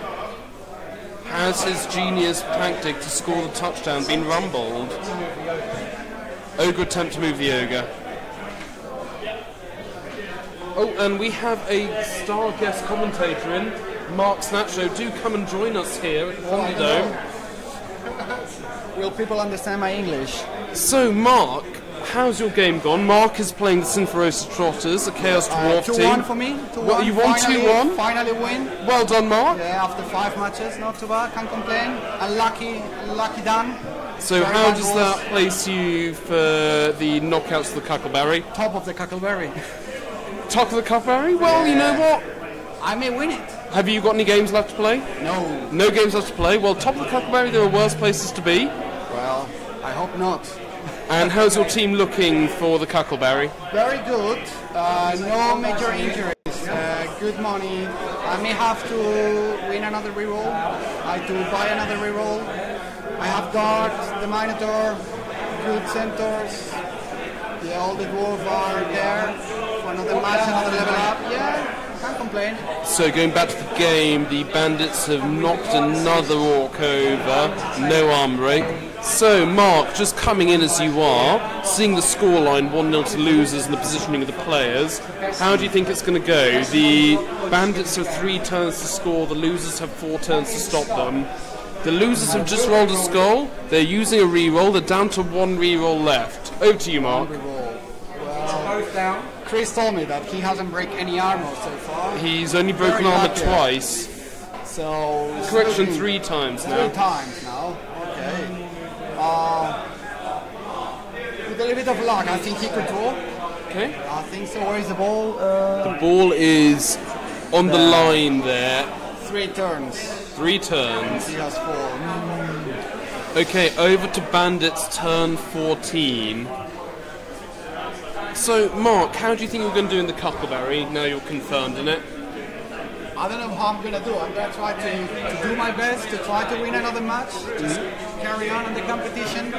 So, Chaos Dwarfs generally regarded as one of the best teams. Do you feel you've been unlucky? How's your league worked out? I had a couple of unlucky rolls on key moments, but I don't think that's an excuse for my bad tactical decisions. Bad tactics. Well, we all happen, and it is your first time in the DBL. Yeah. I think that's one of the key points. I think. Will you be coming back for DBL 19? Of course. And what team will you be bringing, Mark? I don't know. You don't know? I don't know. I have some filthy going on home, so I think depends how it goes.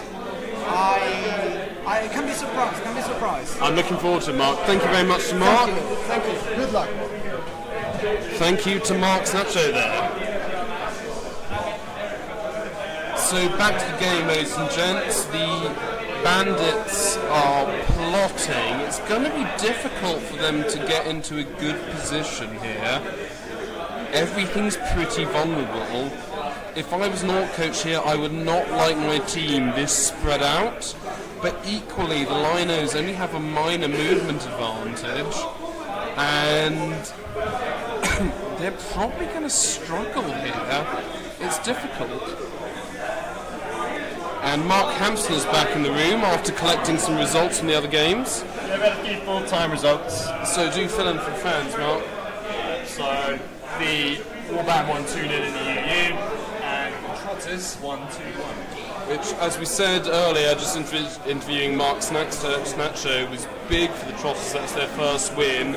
That takes second victory, but yeah, they needed to beat the Barbarians by like 5 touchdowns. Dan was the division champion. But Dan kind of played a very reserved, hold-back game. But Trotters won. So good for them. And crucially for the Trotters, that means they cannot be in the bottom 4 now.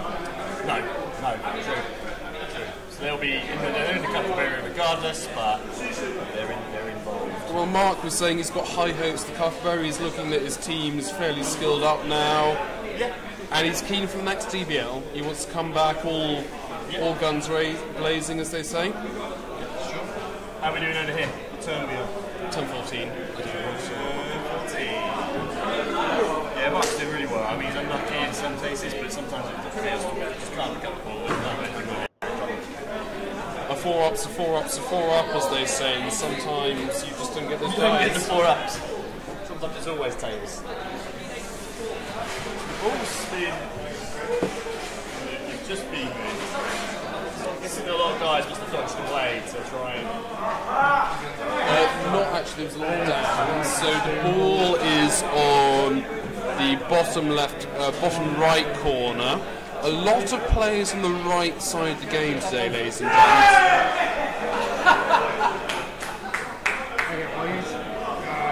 Touchdown over there for the Thunder.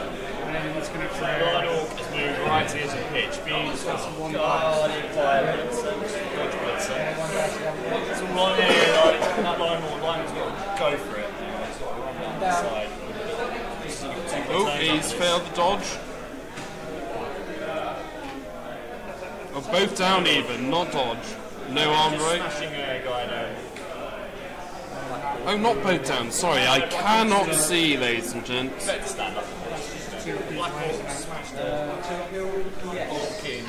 my turn. Yeah, 27 great. I would love a goal back. Top of turn 14 for the linemen, the losers. Yeah. I'm going to attempt to activate the ogre. Ogre goes for a little wonder. Did he fail last time? Yep. So he's gone from bonehead to normal.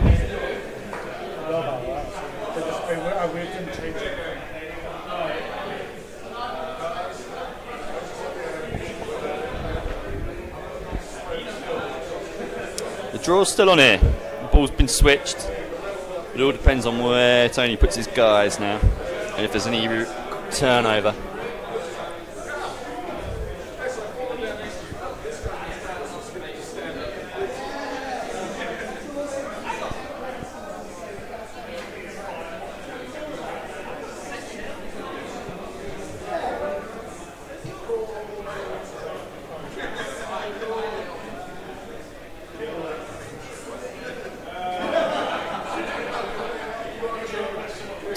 Linemen are on the move. Tagging the Black Hawk. That's our blocking. I think he's blocking kicker. I can't remember now. Too many skills. No, sure hands blocker.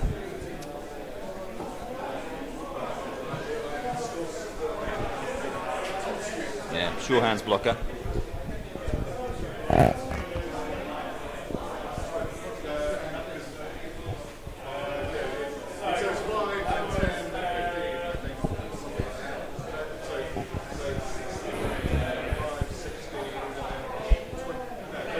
Comes the potential.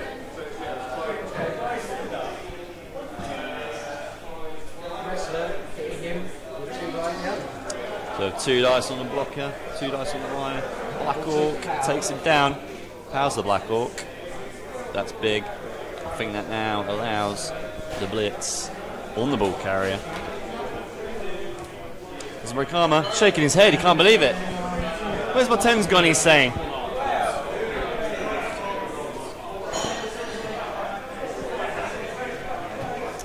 It's looking bad here for the Bandits right now. That's not good. Guard's gone in. Although that could be a surf risk. So sorry. Just depends if Tony wants to do anything else now. Blitzing. 1, 2, 3, 4. With the guard assist, 2 dice. Bandits need a bit of luck here. He's not had much. Out he goes. Into the crowd. He goes into the crowd with the ball. So, First crowd surf we've seen this game, ladies and gents. second one. And that's an 11. Crowd. Kazin. Crowd Kazers. Christ, that is the 4th. I think it's more the home fans ripping their team apart. Dead. 62. The fans killed him. The fans killed the ball carrier. Is that the Dodge Blitzer? No. Oh, good, thank God. Okay, so There's a line up with the ball. what happens to the ball? So, D3, so 1, 2, so we're going off, so we're not there. No, hold on a minute. Hold on. I'll take over. So, Chris has just had a Lion Orc die. That is the first death of this game.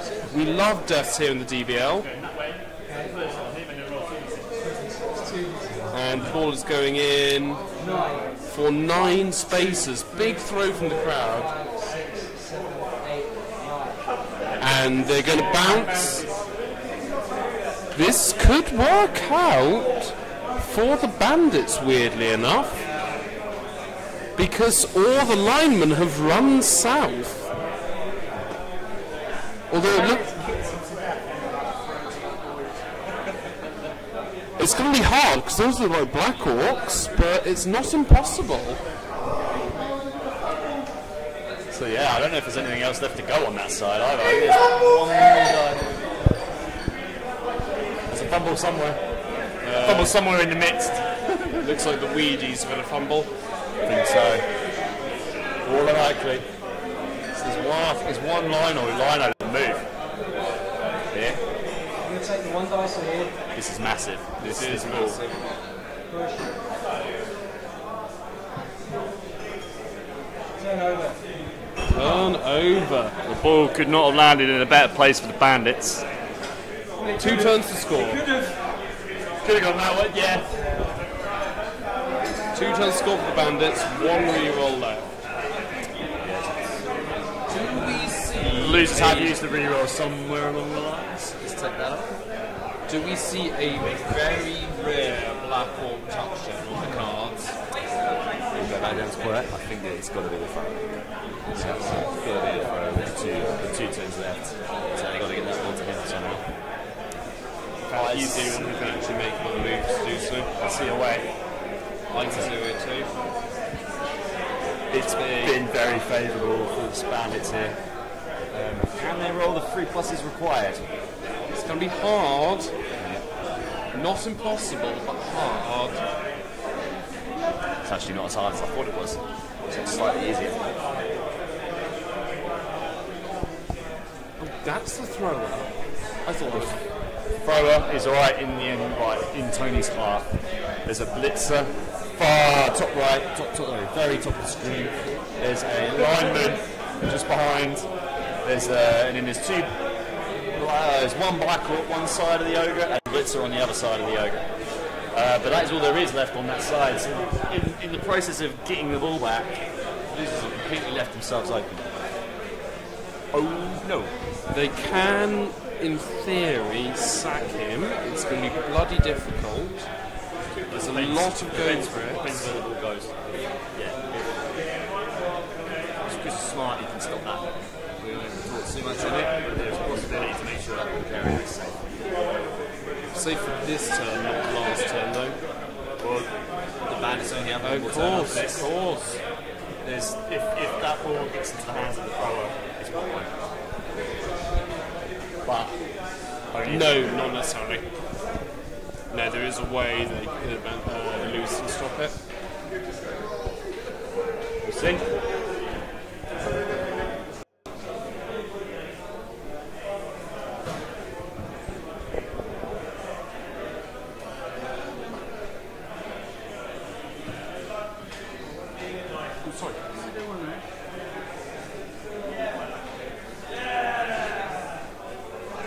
Tony's torturing Chris. Chris just wants to roll it, I think.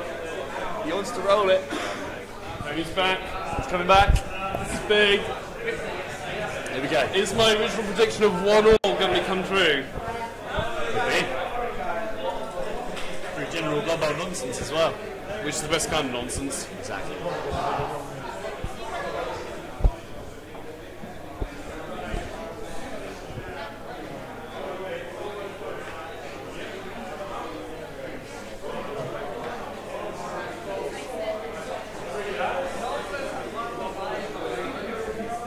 This is tense here. Yeah.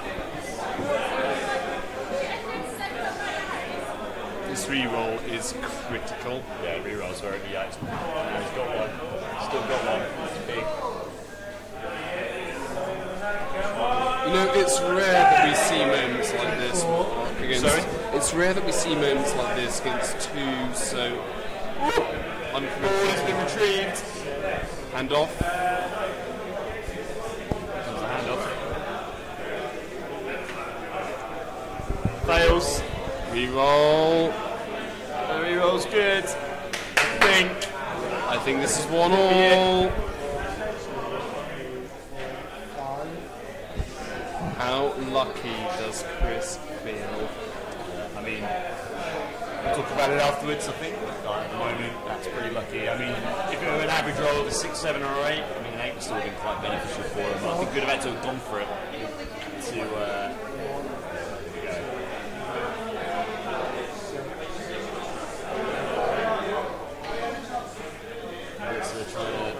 To make sure that he's protected, he's stayed on his feet. And that's it. I think we got 1-1 due to that crazy crowd throw. The crowd have done nothing in this game, but they clearly favoured the Bandits. I mean, they've killed the Bandits player. They killed him in the process because they thought they knew best. They could see where the losers were open. What a glorious game of Blood Bowl, Mark. It's been intense, this one. But it was the right one to choose. I think there's a few other games we could have watched, but they were almost foregone conclusions. This one. Oh, there it is. Knocks out. That's probably one of the first decent hits other than Nick's cage. Well, we always love a death in the DBL. Always love a death. There's definitely been a deadline hook. Yeah, we get money for that, don't we? You do? The extra 10k. Could be a trophy, Chris. Could be. Could be more linemen for Tony. Could indeed. So it's some. Just stay where he is. And then one dice against him. Right, final play. Blackpool goes for the big man. Knocks the big man down on a one dicer. Love it. It's all become positive for Chris at the end here. Doesn't No like arguing. drama. I think that's the end of turn 15 for the Bandits. I think it's just one bridge too far. He's got to mark a man. He's seen it. He can stop it. And you know what? Double skull's no one's friends. Yeah. Can they actually blitz from there then? I don't think they can blitz, but they can mark him. And then the Bandits, double skull, index. Yeah, true.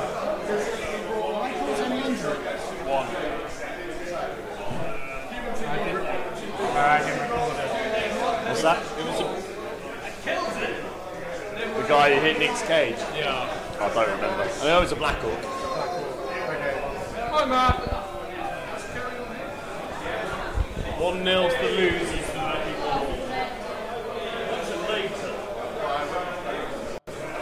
And shout out to Matt from the UU. No, won today. 2-0. Smashed it. Tony wasn't happy, but there you go. Tony had two, he had Mighty Saga and two Bloodlines. 320k of inducements. So I'm fine with my Minotaur missing again. Two dice. Yeah. Anyway. Here we go. See you, mate. He's got dodge.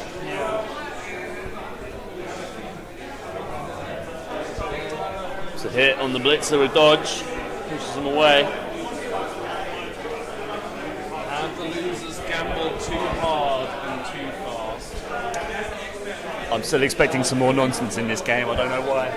So am I. I'm still back the losers for 1-all. Well, sorry, 1-0 even. Oh, really? They got to do a hell of a dodge to get to the ball carrier. That's kind of a dodge. Yeah, they got to do a 4-up, 3-up, no, 4-up, 4-up with 2 go for it. I love those odds. If I was a betting man, yeah, that's quite a lot. But it's possible.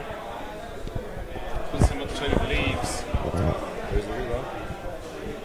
I mean, I think in this instance the ogre going down was actually quite important. Yeah. It's rare that you see an ogre needed. The tension's palpable. It really is. Tension's palpable. Palpable.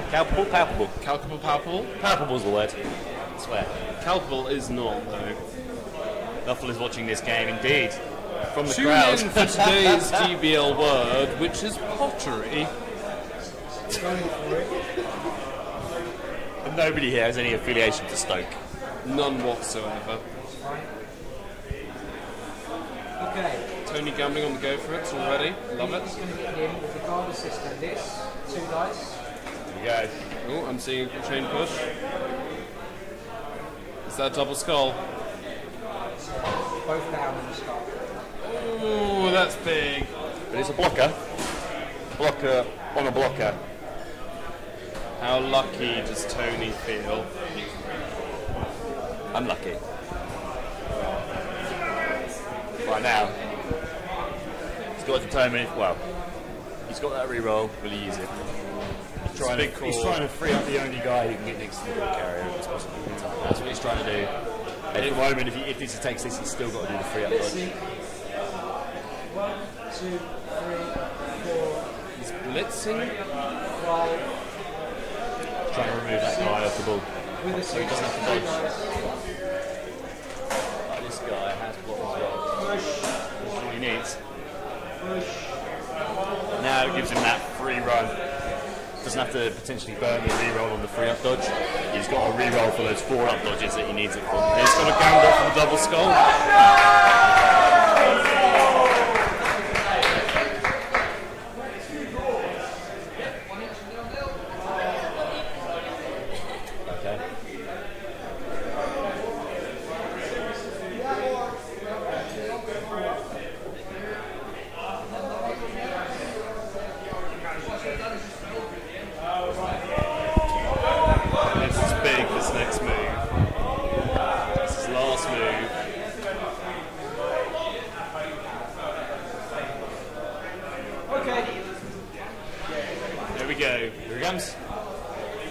I'm going to try and stand the ogre up, sorry.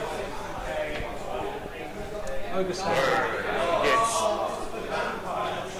1, 2, 3, 4, 5, 6, dodge.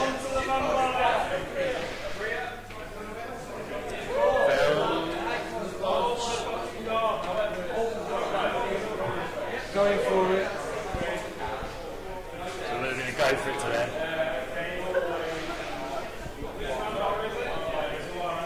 That would have been a go for it as well, yeah. Go for it, number 1. Go for it, number 2. He's blocked! Surprise as I thought, clearly couldn't see properly. Okay, it comes down. I think that's it. Oh, no, I've got one more block, sorry. 30 players with him hitting. Comes down to the push on 2 dice here. The player who's moved is the wrestler. So both down doesn't make a difference. Wrestler's double skull.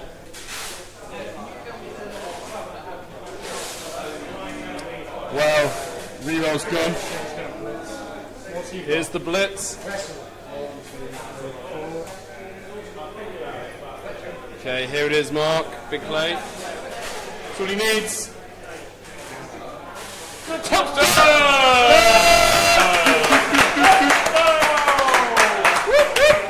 So, ladies and gents, that looks like final score 1-all. Tony is predicting a riot. Still a turn left. Still a turn left. Don't say it's over till it's over. It's not over till the these things. 1-1. So we have one final intense turn of Blood Bowl. One final turn, and Tony Amaluz's need a riot 3 on the kickoff table. No teams have no rerolls. Odds on 1-all, which is what the Bandits needed and what the losers were dreading. Yeah. Yeah, totally. Did say at half time terminate score was what they needed, but they had to do it the hard way, the Bandits. They really did. A lot of luck from the fans there. And the crowd massively helped them. Passion. It fucking helped them.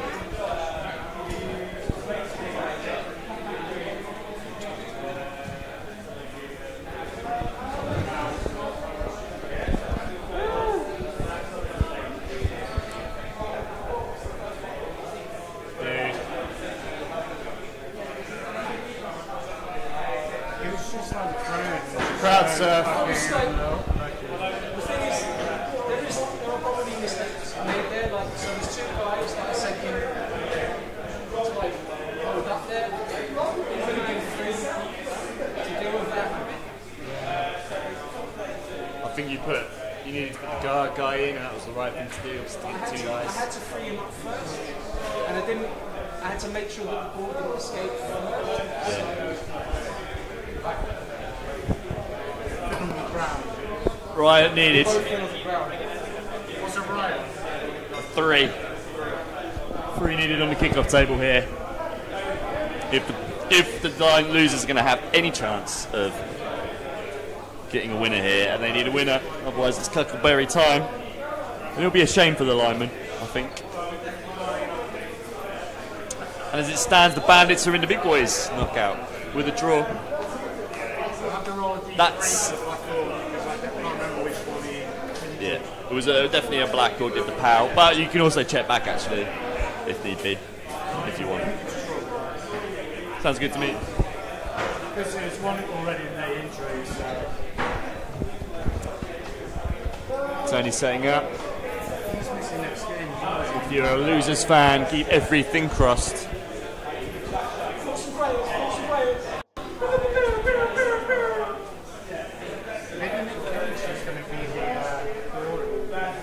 Okay, is it a blitz? Off the feet. Oh, shit. Okay. Is that a bad time, Nick Cage? Here we go. Comes the kickoff. 2 dead in the Barbies game. Oh, really? Yeah, both in the Barbies. It's a pretty focal kick. Lands pretty much where it was put. Is it a 3? No. Quick snap. And that is that. Move a square. Everybody here, the lineman can move a square. I kick. So that almost certainly leaves the game as 1-all. So, what do you think? That was harsh. Well, it's what I called initially. Yeah, you did. You're right. I called a draw too. I said 2-2 for some reason. I think I was getting a bit excitable over how many touchdowns there would be. Thought they'd both go for it, and they did go for it. They did. But I don't think either team expected to I think if you were correct in terms of Tony was going to carry on smashing orcs to pieces, to be fair, he did, but he stopped getting them off. Broke a lot of armour and didn't get them off. If he carried on that, it would have been 2-0. Very different. To get the guard assist in meant he had to surf. To get the 2 dice, he had to surf the ball carrier. But you know what? That's a gamble any coach would have taken. I think so, because it was the distance it went. If it had gone that distance that way, in the diagonal, it wouldn't have been the other way. Right.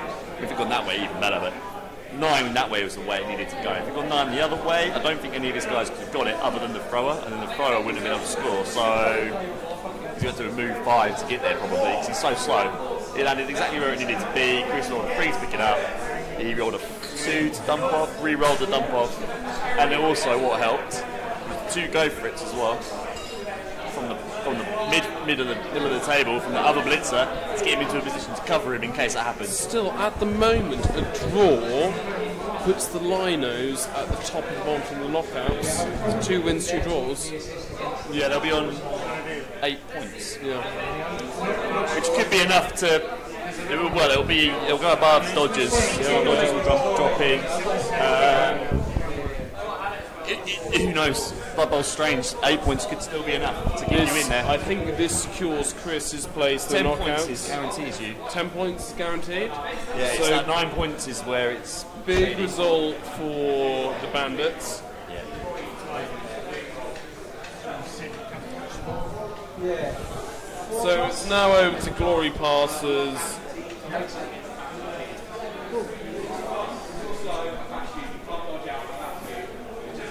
So Losers just looking to wrap up as many star player points as they can now. I mean, they have levelled up another player who already had a skill, so they have another player. And I believe with the MVP they've got another player. Potentially, for sure. So you know what? This is a fairly good draw for the Losers. And you know what? We could see a lot of losses. We could see a lot of draws that would keep them at that 32nd place. I think they're in 31st at the moment. Well, that's no bad. It's not a brilliant place, but it's not a bad place, Mark. So, yeah, stranger things have happened. Or stranger things might happen. Indeed. Or everybody on 9 points might drop in. That's the other option as well, which is highly a possibility.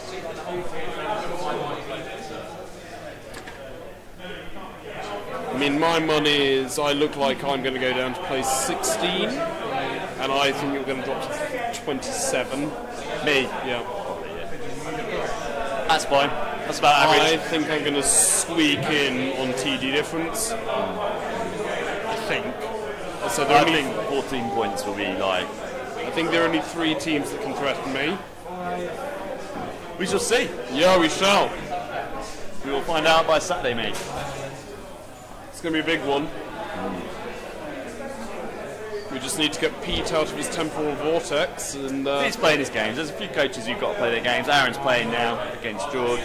That'll be George's season finished. There's a lot of people who play. We do have a spare week as well. We tried to keep it secret because obviously a spare week, if people think they've got a spare week. Is that another casualty? No, very nice. Oh, boo! No! So yeah, that's the we had that spare week. We had the spare week. That's what we're going. We didn't tell anybody about it because we didn't want it to get to that point where everybody try and load it on one side. Oh, skull roll. That's it. That is 1-1. Losers. 1-1. Bandits. So we'll go over to quick-fire interviews with the coaches before they pack up. I'd like to take Chris Park in very quickly. Mark, if you could supervise.